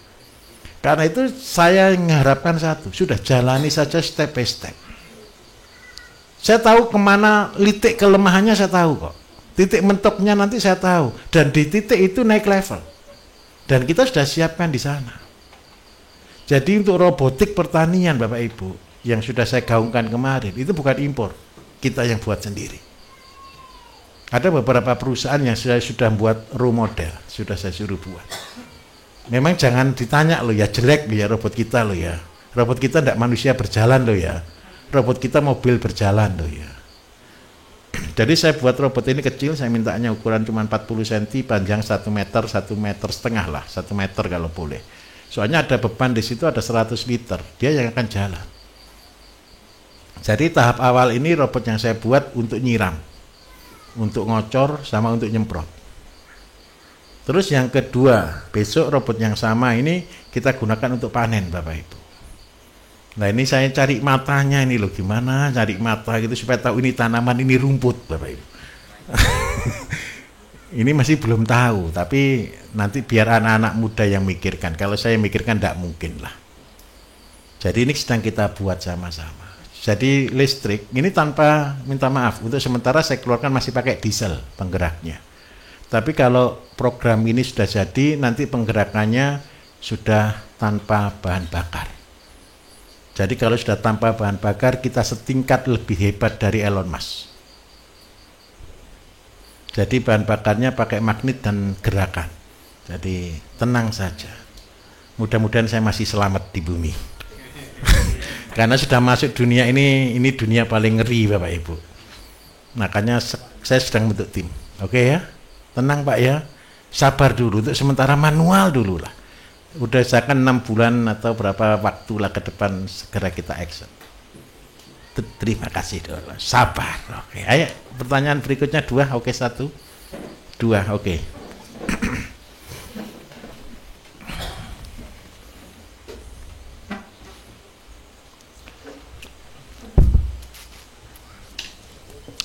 Terima kasih Pak Bayu. Iya Bapak. Assalamualaikum warahmatullahi wabarakatuh. Waalaikumsalam warahmatullahi wabarakatuh. Perkenalkan, nama saya Supriyadi, asal Belitung Timur Pak. Jadi ada 2 pertanyaan yang saya mau sampaikan sama Pak Bayu. Kebetulan saya ada kebun sawit Pak, ada kurang lebih 2 hektar. Yang 1 hektarnya itu udah menghasilkan. Nah terus yang 1 hektarnya belum menghasilkan. Umur berapa tahun Pak? Untuk yang belum menghasilkan itu umur 1 tahun lebih lah Pak. Hampir, ini tanaman apa jenisnya? Apa Pak? Jenis sangkit apa? Kebetulan kita pakai jenis varietas bibit Astra.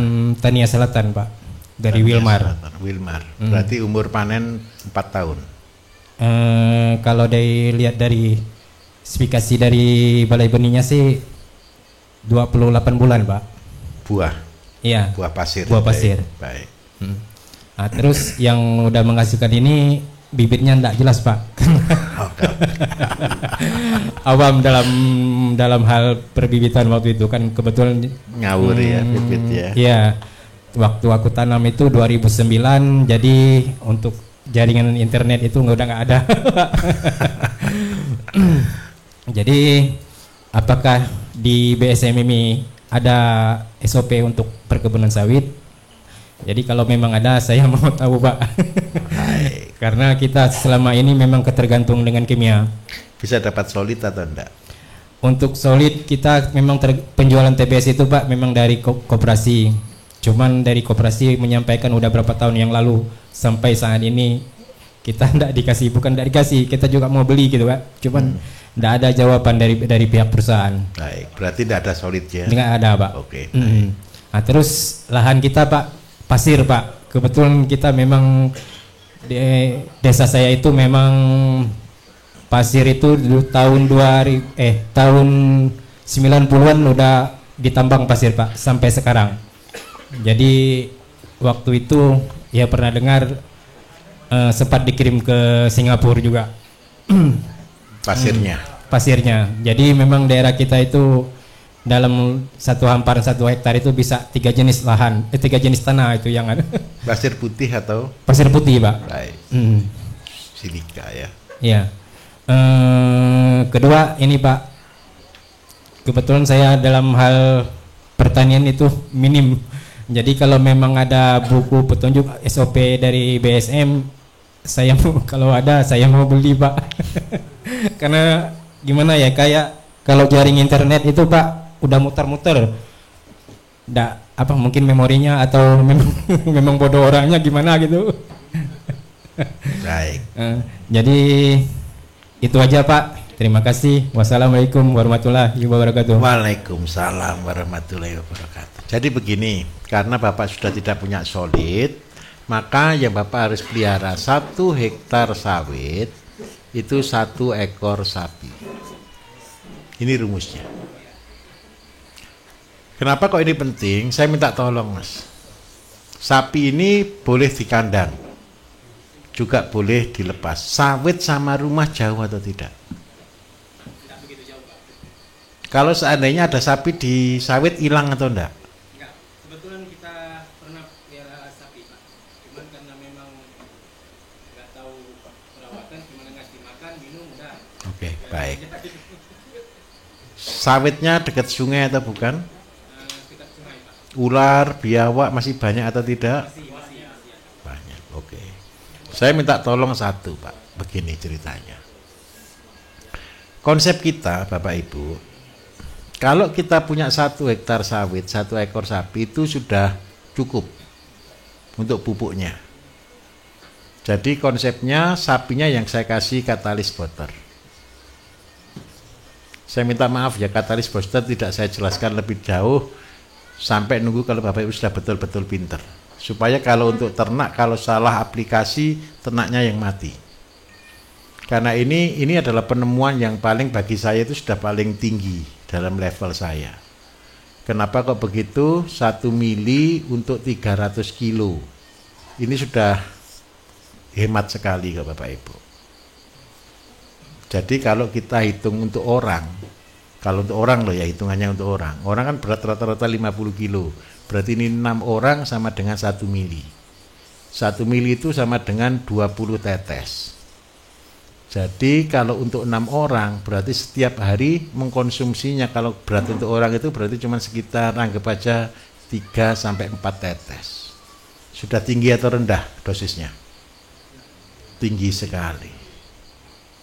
Karena itu saya tidak ajarkan untuk umum daripada salah. Daripada salah. Lah nanti Bapak Ibu cuma aplikasi ini saja. Fungsi utamanya ini adalah begini loh. Perut kita itu kan proses fermentasi, betul ya? Jadi kalau ada orang jual air alkali dan sebagainya itu ya tidak terlalu penting. Perut kita ini pH-nya pasti asam. Kenapa kok pasti asam? Kalau kita makan racun sekalipun, sebenarnya kena perut kita netral. Paling efeknya cuma satu, diare. Betul atau tidak? Tujuan diare itu apa sih? Membuang. Jadi kalau Bapak Ibu sampai diare jangan takut, itu lagi bersih-bersih usus, bersih-bersih perut. Minum air kelapa yang banyak sampai betul-betul bersih, sampai betul-betul sehat kembali. Lah di sapi, kalau pencernaannya dia tidak baik Bapak Ibu, saya minta maaf, kotorannya itu masih mengandung makanan di atas 50%.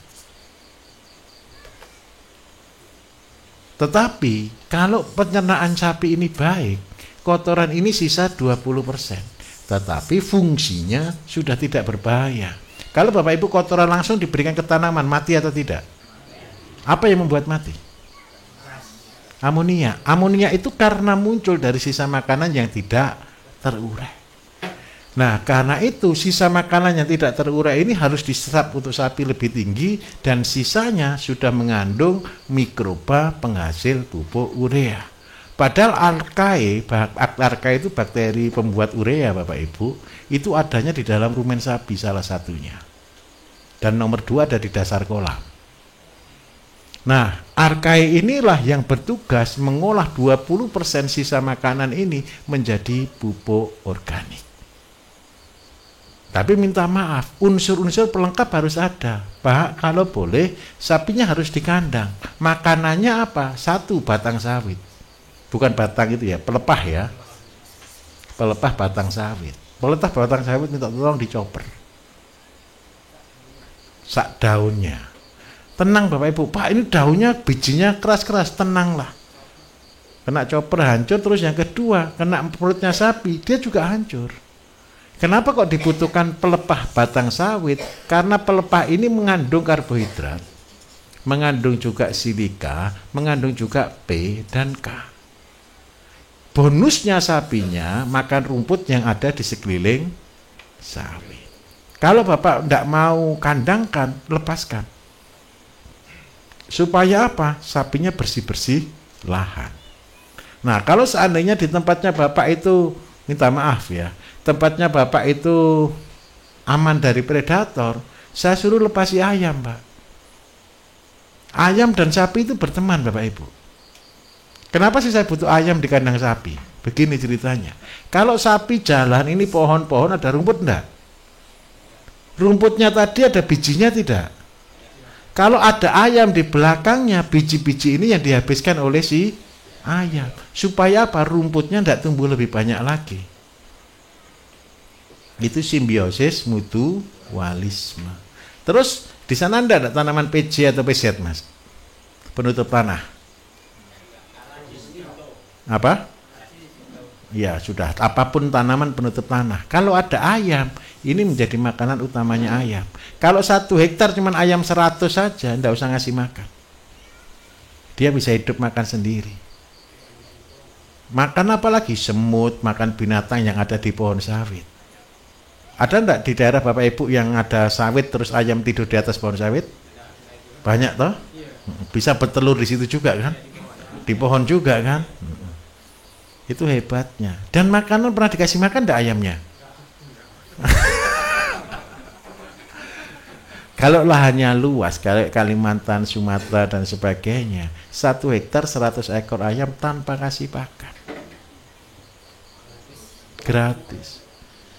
Kalau sudah setiap seandainya enggak usah muluk-muluk deh, 6 bulan sekali dapat ayam 100 gitu kan sudah mahal itu daripada sawitnya juga. Gimana Pak? Enggak, ada triknya. Kalau memang ada biawak, pinggir harus dipagar Bapak Ibu. Pagar utama biawak itu kalau saya senang itu pakai jaring nelayan. Tahu jaring nelayan ya? Jaring yang agak lebar-lebar. Ketika itu kena kukunya jerawat Bapak Ibu, itu biawak, dia akan gulung. Tapi tolong dikasih bunyi-bunyian ya. Kalau enggak dikasih bunyi-bunyian ya lama-lama ini habis ini jaringnya bobol, betul kan? Tapi berbunyi klonang segera datang tolong. Dapat bonus makan biawak. Nah, yang repot itu ular. Kalau ular itu dikasih ini juga masih bisa lolos. Syaratnya 1, kasih tempat, tapi masalahnya ayamnya juga tidurnya di atas pohon. Nah, tapi kalau seandainya ayamnya tinggal di kandang, ada penghalang ular Pak. Pohon ini kandangnya di panggung, bawahnya ini kasih seng, ular tidak bisa lewat, tikus tidak bisa lewat. Itu caranya. Tapi kalau mau ya Pak ya, tidak harus. Caranya mudah, sepele, sebari 2 dulu. Hidup terserah, mati terserah. Kalau dia berkembang, alhamdulillah. Nah, kalau tanahnya pasir dengan sapi saja cukup, karena KP-nya sudah cukup di situ. Nah, oke, bisa dipahami Pak. Syukur-syukur bisa tanam kacang tanah atau jagung ya di situ ya, untuk pinggirnya jagung Madura. Ini Bapak Ibu saya sediakan benih jagung Madura, besok kalau pulang bisa bawa lah itu ya, jagung Madura ya. Soalnya biar enggak susah besok. Ya jangan banyak-banyak, 1 kiloan saja. 1 kilo itu jadi banyak kok. Bisa diterima? Oke, baik. Ayo, satu lagi pertanyaan. Oh ya, yang satu apa tadi?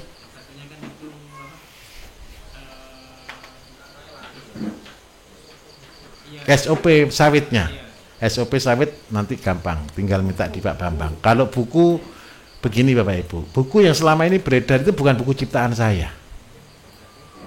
Itu ada peserta dari Lampung, dia kreatif. Ketika ikut pelatihan dia tahu-tahu langsung bagi buku Bapak Ibu. Izin saya sih, Pak, saya sudah nulis buku, semua YouTube Bapak saya tulis. Setelah saya tulis, ya sudah bagikan, sudah tidak apa-apa. Ternyata banyak yang minat gitu loh. Kalau buku saya sendiri belum terbit Bapak Ibu. Nanti namanya Kitab Pertanian. Sebenarnya saya kemarin target itu sebelum Pak Prabowo dilantik sih, buku itu keluar gitu. Ini juga sudah masuk di daftar di handphone, sudah masuk Bapak Ibu. Tinggal saya belum sempat baca Bapak Ibu, minta maaf. Saya 1 minggu lebih ini bersama dengan Bapak Ibu kan belum sempat baca, minta maaf itu aja dulu. Belum sempat ngoreksi. Nanti kalau pas ada kosong mungkin saya akan koreksi catatannya dan segera akan saya launching bukunya. Tenang ya Pak ya. SOP semua tenang Bapak Ibu, semua Bapak Ibu akan didapatkan nanti. Kalau tidak gitu, kalau Bapak kepingin cepat minta di Pak Bambang ya, SOP sawit gitu ya. Oke. Ayo pertanyaan satu lagi, pertanyaan mana? Oh yang belakang dulu, oke siap, mari bro. Bos sapi kita ini.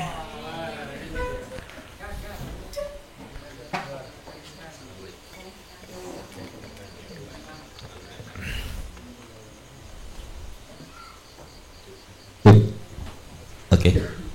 Assalamualaikum warahmatullahi wabarakatuh. Waalaikumsalam, Pak. Ya, saya Roy dari Pematang Siantar. Siap. Yang saya tanyakan, Pak, tentang ADG untuk sapi pedaging. BX atau lokal, Pak? BX dan lokal. BX dan karena lokal. Dua-dua ada. Oke, baik. Yang terintegrasi dengan jagung manis, Pak. Oh, sip. Jadi terintegrasi dengan jagung manis, yang jagung manisnya bisa digunakan sebagai pakan ayam dan bebek. Sebentar, jagung manis untuk pakan ayam dan bebek ya? Iya. Wah, ini baby corn-nya. Ya bisa. Oke, baik. Ini tidak nyambung soalnya. Tidak apa-apa, tanya saja dulu, nanti saya jelaskan. Karena kan untuk hijauannya jagung manis itu bobotnya lebih berat, Pak. Betul. Nah, bisa dijual jagung manisnya. Apabila kagak laku jagung manisnya, dijual di pasar, bisa dialihkan ke pakan ternak. Berikut dengan pengolahan rumen sapi. Baik. Kalau bisa untuk pakan ikan. Saya minta maaf. RPH punya sendiri? Punya sendiri RPH. Sudah punya penampungan? Sudah. Oke, luas berapa? Luas apanya? Luas penampungan untuk darah dan rumen? Oh, ada kolam saya jadikan, iya, Pak. Kolamnya itu iya. Luas berapa? Kolam ada 10x12, Pak. Oke, baik. Tidak kena hujan? Kena. Oh ya sudah. Karena dibuat kompos, Pak. Saya kumpulin untuk kompos dan dipakai sendiri memang untuk rumput biovitas. Oke, untuk baik. hijauannya. Itu dulu, Pak. Siap. Yang lain nanti. Ini senangnya satu, Bapak Ibu. Ini mulai saya jelaskan karena setiap hari dia bisa motong 2 sampai 3. Ini hulu. Betul ya. Sekarang kita akan tarik mundur. Sapi cadangan ada berapa, Pak? 200. Baik. 200 ekor sapi. Setiap hari makannya berapa kilo? Nah, kebaca kalau untuk penggemukan sudah besar kan ini kan, berarti 40 kilo per ekor, per sapi. Gimana? Oh iya, kalau konsentrat, kalau hijauan? 57 kilo, oke. Kalau total pakai hijauan, saya buat 40 kilo. Hijauan tok. Supaya lebih untung. Tenang saja, saya akan buat lebih untung kok.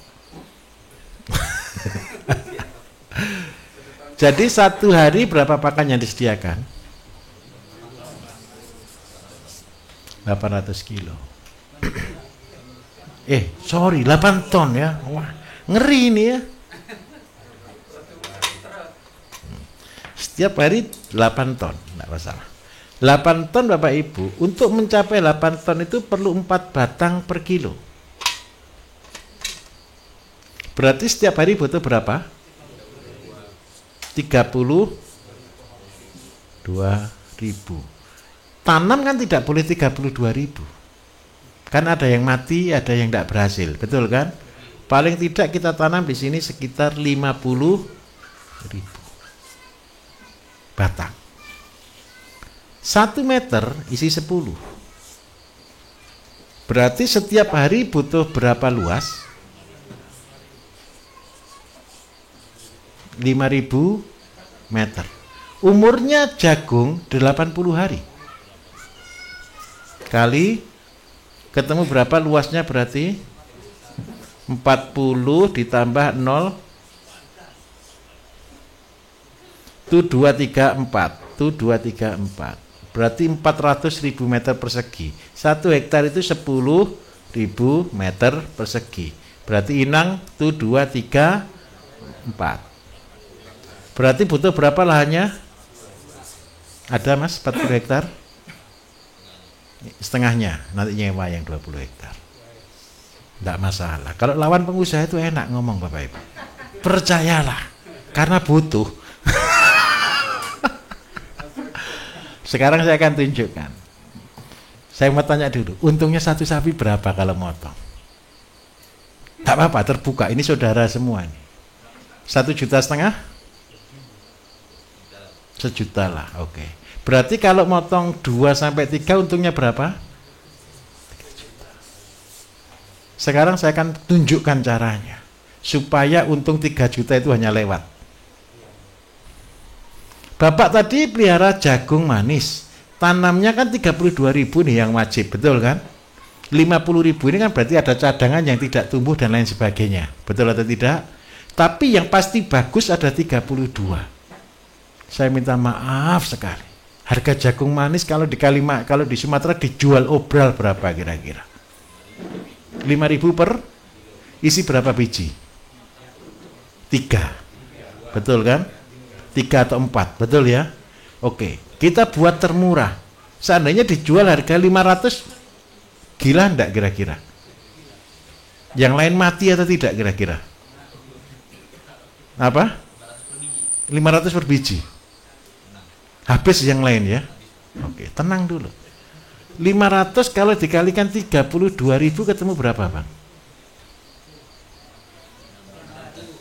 16 juta. Anggap aja biayanya separuh ya, Bang ya. Untungnya per hari berapa, Bang?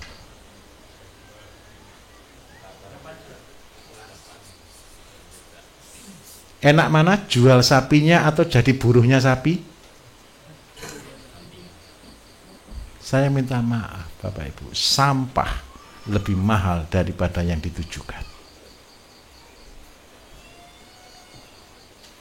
Jadi kalau saya begini ceritanya, saya tanam jagung tujuannya untuk apa? Ngasih makan sapi, betul atau tidak? Terus yang kedua, kalau begini keuntungannya besar mana? Jualan daging atau jualan Ingat baik-baik, ternak itu hanya investasi, bro.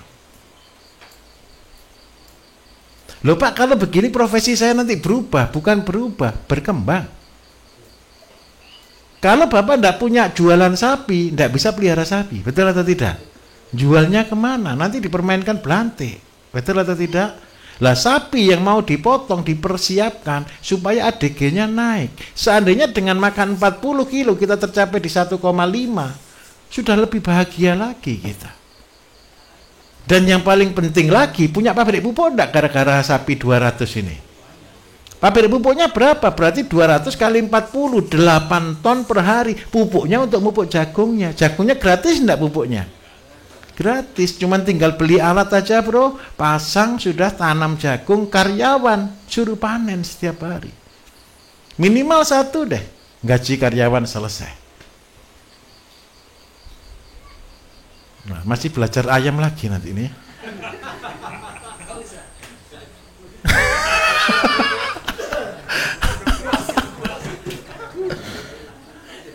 $8 juta sehari itu 1 tahun berapa ya? 1 bulan berapa ya? Masih sedikit ya, masih 200-an ya. Enggak apa-apa, 240, belum 1 M.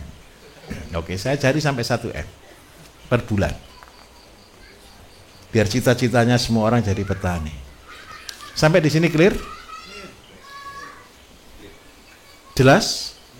Oke ya, konsepnya cuma sepele. 1 ekor sapi makan 40 kilo, itu rumus. Kalau tidak bisa habiskan 40 kilo, berarti harus ditambah nutrisi, supaya sapinya nafsu makannya lebih tinggi lagi. Terus karena ini jagungnya jagung manis, dan rasanya pasti manis, sapi pasti suka. Tercapai, saya jamin 100%. ADG. Ini rahasia di antara kita, Bapak Ibu. Sapi itu diciptakan untuk memakan serat. Betul ya? Kenapa saya pilih jagung manis? Ini rahasianya begini. Jagung manis dipanen usia berapa hari tadi? 80 deh paling lama, gitu ya. Ketika 80 berarti tanaman ini tua atau muda? Tua itu artinya sakit sapi, kembung dan sebagainya ada enggak? Tidak ada. Terus yang kedua, kalau makanannya ini selalu sama, dia sudah familiar atau tidak? Familiar. Terus seandainya ngasih bonus, bonusnya apa? Jagung muda direbus. Jagung muda, tahu jagung muda ya? Kalau jagung itu direbus lebih manis atau tidak? Itu di blender jadi bubur. Itu sebagai comboran. Nanti langsung dengar sapi berkata, thank you, thank you. Makannya itu gitu loh. Sudahlah Bapak Ibu, percayalah saya ini hidup dengan sapi sudah cukup lama kok. Itu comborannya. Maksudnya kalau daging lemak kan tidak ada masalah toh. Ya sudah, ini untuk berlemak ini sudah. Oke, saya kasih trik lagi berikutnya. Untuk menggemukkan lagi Bapak Ibu, berarti dikasih jamu. Yang menghambat pertumbuhan daging banyak itu nomor 1 cacing. Nomor 2 gagalnya pencernaan. Sehingga apa? Kotoran dikasih konsentrat. Konsentrat itu tidak gemukkan daging Bapak Ibu. Percayalah. Sapi itu tidak ditakdirkan untuk makan biji-bijian. Sapi itu ditakdirkan untuk makan rumput. Bapak Ibu kalau tahu Belgian Blue ya, yang sekarang ngetren. Kalau di Indonesia saja itu diperlakukan seperti rajanya sapi. Kalau di luar negeri sana, di Belgianya yang asli, sapi lo cuma diikat. Makanya cuma rumput biasa. Badannya juga besar-besar Bapak Ibu. Percayalah, kita ini korban dari barat. Karena sekolah kita, lulusan sarjana peternakan dokter hewan kita, buku yang dipelajari dari barat. Pernah tahu sapi Bali enggak? Sapi Bali dilepas atau tidak? Pernah dikasih konsentrat atau tidak? Besar atau tidak? Pernah ke banteng enggak, ke baluran? Banteng besar atau tidak Big Taurus itu? Makanannya apa? Rumput. Paling kalah kita waktu kan kalau begitu itu. Karena dia lari-lari. Tetapi kalau ini kandang, di kandang dia akan makan bahagia Bapak Ibu. Dan intinya cuma satu. Kalau ini diproses lebih bagus lagi Mas. Tapi tidak usah lah, tidak usah diproses. Sapi melimpah, pakan melimpah. Saya cuma minta jagung muda direbus dan di blender. Itu yang ngasihkan makan udah kepingin makan. Jangan dikasih. Tahu sorry, pernah enggak ngerebus jagung manis Bapak Ibu? Harum enggak? Itu paling disenangi sapi, itu sampai mengkilat itu nanti tempatnya itu. Percayalah. Saya ini paling senang makan jenang jagung. Tahu jenang jagung Bapak Ibu? Itu kalau paling enak kan sudah terakhir tinggal dibersihkan, dimakan pakai tangan. Itu sapi juga sama, dijilati bersih seperti itu. Apa? Semua sudah. Langsung beli chopper yang penghancur ya Mas ya. Langsung direbus, langsung diberikan. Itu sapi bilang terima kasih. Gitu. Thank you gitu. Sungguh Bapak Ibu, percayalah. Lah syukur-syukur ngerebuskannya dikasih 2, kasih temulawak, diparuti temulawak sama kunyit. Dia nafsu makannya lebih tinggi. Oke, clear untuk ini. Sekarang saya jelaskan ayam. Kalau ayam tidak boleh pakai jagung manis. Jangan, sayang. Bukan gemuk. Karena tebonnya memang sebenarnya ini untuk kambing Bapak Ibu. Nah, sekarang saya tambahkan. Karena mau pelihara ayam, kandangnya luasnya berapa kandang sapinya? 1000? Bukan, luas kandangnya. Per kandang aja, per pen. Iya.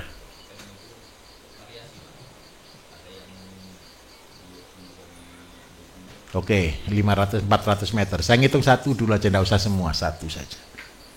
400 meter persegi. Saya ajari dari orang terpelit di dunia.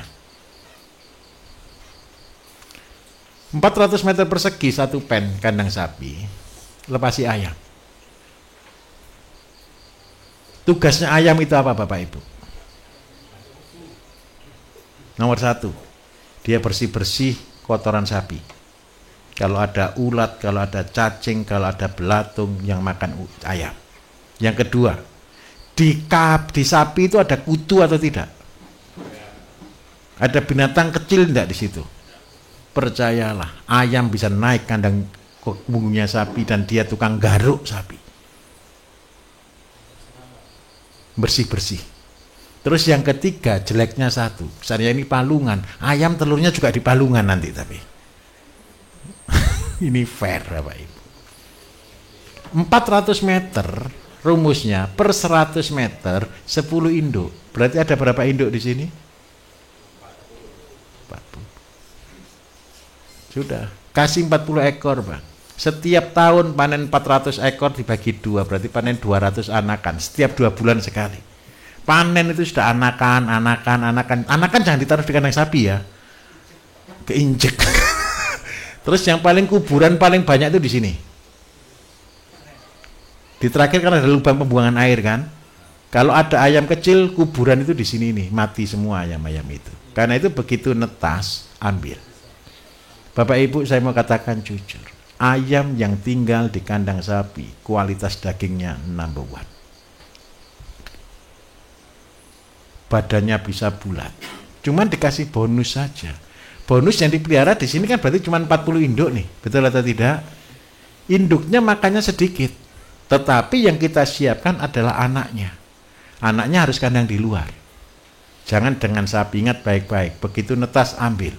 Percaya saya, ayam yang telur di sini sama sapi itu dihormati, dijaga. Kalau ada tikus yang lawan tikus itu bukan ayam, sapi. Ayam saya paling banyak berhasil itu kalau campur dengan sapi, Bapak Ibu. Tidurnya ayam supaya tidak bikin kotor papa sapi, nanti di kandang ini kan ada atap separuh ya kandangnya, kemarin saya lihat ya. Di atas ini kasih para-para untuk ayam tidur. Paham ya? Tetap juga buatkan kotak telur di atas lah. Tapi dia akan senang telur di sini. Tapi kalau di situ dibongkar, dia juga akan pindah di atas. Tempat minum terpisah? Di belakang atau di depan juga? Di tengah otomatis sudah ya berarti ya. Di tengah depan ini atau di tengah sini? Oke, baik. Tengah ke sana berarti ya. Gini, oke, enggak masalah. Oke, Bapak Ibu. Berarti Masnya akan pelihara induk 40 nih, betina. Berarti jantannya ada 10 nih. Kita planning induk ini ikut anak aja deh. Bertelur 10. Sehingga setiap bulan ada 400 telur nih. Yang kita tetaskan 200. Yang dari 200 jadi anggap aja 160. Jadi setiap bulan dari 440 induk menghasilkan anakan 160. Ini yang kita sediakan makanannya. Untuk dia menjadi berat 1 kilo untuk jadi induk, dia butuh 4 kilo pak jagung. Berarti pakannya butuh berapa jagungnya? 640 kilo per 4 bulan. Anggap aja 3 bulan deh. Per 3 bulan butuh 640. 1 kilo jagung menghasilkan berapa kilo? Jagung Madura 100. Kalau satu siklus saya butuh 640, ini anakannya. Tapi anakan kedua kan telur lagi, anakan ketiga telur lagi. Berarti ini kita kalikan 3. Ketemu berapa Bapak Ibu? 2 ton, boleh ya? Berarti kalau saya butuh 2 ton, berapa kilo yang harus saya tanam jagungnya per siklus? 20 kilo. 20 kilo kali 4.000, ketemu berapa? 80.000. 1 meter persegi kita bagi 15, ketemu berapa? Anggap aja 10 deh, gampang, enggak masalah, tanah luas aja kok. Ketemu 8.000. Saya minta tolong Pak, per pen butuh 40 ekor, butuh tanah 8.000 meter. Punya batang jagung kering enggak di sini? Batang jagung keringnya ketika punya yang basah tadi dicoper sama-sama untuk pakan sapi tambahan, campur. Lah jagungnya digiling untuk pakan ayam, induk dikasih bonus sedikit-sedikit gitu aja. Tapi anakannya sudah kita pelihara sampai panen. Pupuknya dari mana? Dari kotoran sapi yang ada. Kalau seandainya ada berapa pen kandangnya? 16 pen. Berarti kalau 16 pen tinggal 8.000 dikalikan 16. Berarti Masnya siapkan aja 15 hektar untuk tanam jagung. Tapi setiap bulan bisa panen 160 dikalikan 16. Berapa ribu ekor? 16 kali 16, 6 nyimpen 3, 6, 9, 6, 1, 6, 5, 2. 2.560, betul ya? Nah, betul, 2.600 atau berapa ini? tambah nolnya 1, ya 2.560. Anggap aja 2.500. Harga ayam di sana berapa bang? Berapa? 50, 40 aja lah. 40.000. Berapa pendapatannya dari sini? Coba bayangkan, yang kos ayam di situ aja dapat 100 juta, sama dengan motongnya 2 ekor sapi, 3 ekor sapi ya. Ngeri enggak pertanian Bapak Ibu? Terus rumennya, waduh jangan terlalu banyak nanti jadi. Rumennya begini, nah ini rumen. Rumen Bapak Ibu olah bang. Siap Pak Bambang? Tenang Pak Bambang. Tenang. Waktu habis Bapak Ibu. Tenang saja, sebentar saya lanjutkan untuk rumen. Kalau setiap hari motong 3 ekor, satu rumen ini rata-rata sekitar hampir 50 kilo gitu ya. Berarti setiap hari dapat rumen berapa? Plus darah anggap saja jadi 200. Saya minta tolong ini dirubah jadi nutrisi. Tinggal ditambah air kelapa, berapa kali air kelapanya? Kalau ini 20 berarti berapa? 800, betul enggak? Berarti setiap hari produksi nutrisi berapa banyak? Tolong diolah jadi nutrisi. Nutrisi ngolahnya persis cuman begini saja. Dicampur jadi satu, simpen dan lupakan. Enggak ada apa-apa. Lah nanti jualnya jangan mahal-mahal, jual aja 10.000. Sudah dapat berapa per hari? Berapa ini? 10 juta ya. Lebih mahal mana? Limbahnya atau sapinya? Ingat baik-baik Bapak Ibu. Motong sapi untung cuma 3 juta. Darah sama rumen kalau bisa jual. Kapan bisa jual? Percayalah begini. Kalau sudah punya jagung sampai berapa hektar tadi? 40 hektar. Punya jagung lagi 16 hektar. Tanamannya bagus. Orang ngejar atau tidak? Orang tanya atau tidak? Pupuknya apa? Daerah Sumatera sana bang, sayur luar biasa. Jeruk luar biasa. Tanaman pangan luar biasa. Ini output 3 ekor. Bapak Ibu bilangnya output 3 ekor itu banyak atau sedikit? Sedikit. Padahal minta maaf, nyiapkan 3 ekor itu perlu induk berapa Bapak Ibu? Ini saya tunjukkan. Untuk menciptakan 1 ekor induk per hari beleh motong 1 ekor. Saya katakan fair ya. Itu butuh waktu paling cepat 4 tahun. 4 tahun berapa hari? Berarti untuk bisa motong 1 ekor itu butuh 1.200 induk sapi.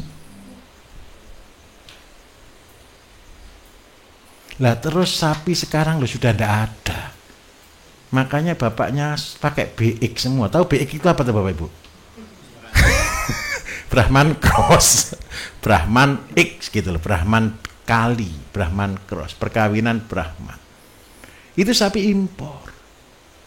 Ngelayani 3 ekor per hari ini, saya jamin 80% itu impor. Lokal nggak ada. Karena itu saya selalu menggalakkan sawit-sawit ini loh. Ayo pelihara sapi yang banyak sapi. Punya 1.000 sapi Pak. Percayalah, itu cuma bisa jualan 1 per hari. Sapi itu tahu hamilnya berapa lama Bapak Ibu? 9 bulan kan, sama dengan orang kan. Kalau sapi Bali itu 1 tahun kawin lagi. Kalau sapi besar itu 1,5 tahun baru beranak sekali. Lah masalahnya satu, sapi beranak itu belum tentu berhasil. Lah kalau kita punya sapi Bapak Ibu, setelah lahir kan tidak mungkin dipotong. Betul atau tidak? Paling tidak 2 tahun, 3 tahun Bapak Ibu, baru bisa dipotong. Hamilnya 1 tahun, besarnya 3 tahun, 4 tahun. Itu baru bisa dipotong. Kalau betina tidak boleh dipotong lagi, peraturan negara ini.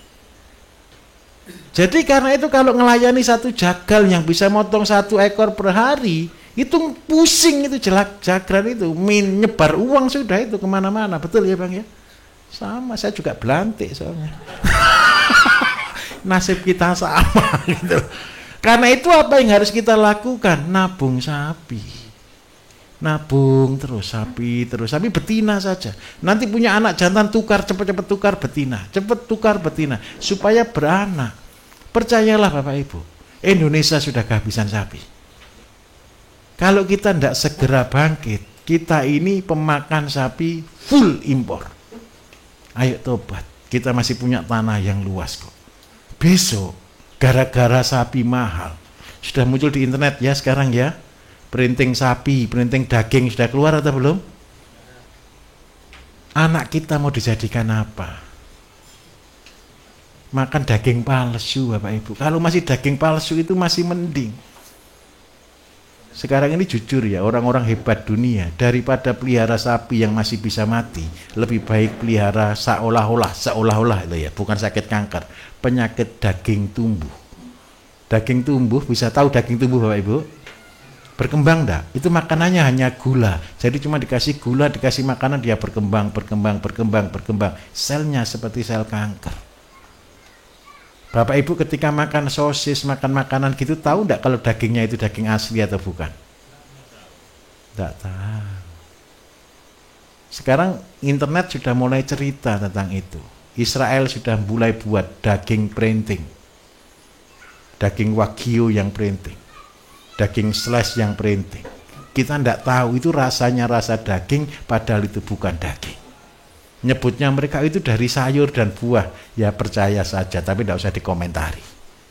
Daripada nyalahkan orang kita tidak punya bukti, betul atau betul? Tapi kalau kita masih waras, peliharalah sapi. Saya minta tolong. Zamannya Nabi dulu, sapi dan kambing harus kita pelihara, setuju ya? Oke, terima kasih banyak Bapak Ibu malam hari ini. Oh, gimana Pak? Kalau yang nutrisi tadi posisinya tertutup atau terbuka yang tadi? Tertutup. Cuman lupakan saja. Oke, terima kasih banyak. Wassalamualaikum warahmatullahi wabarakatuh.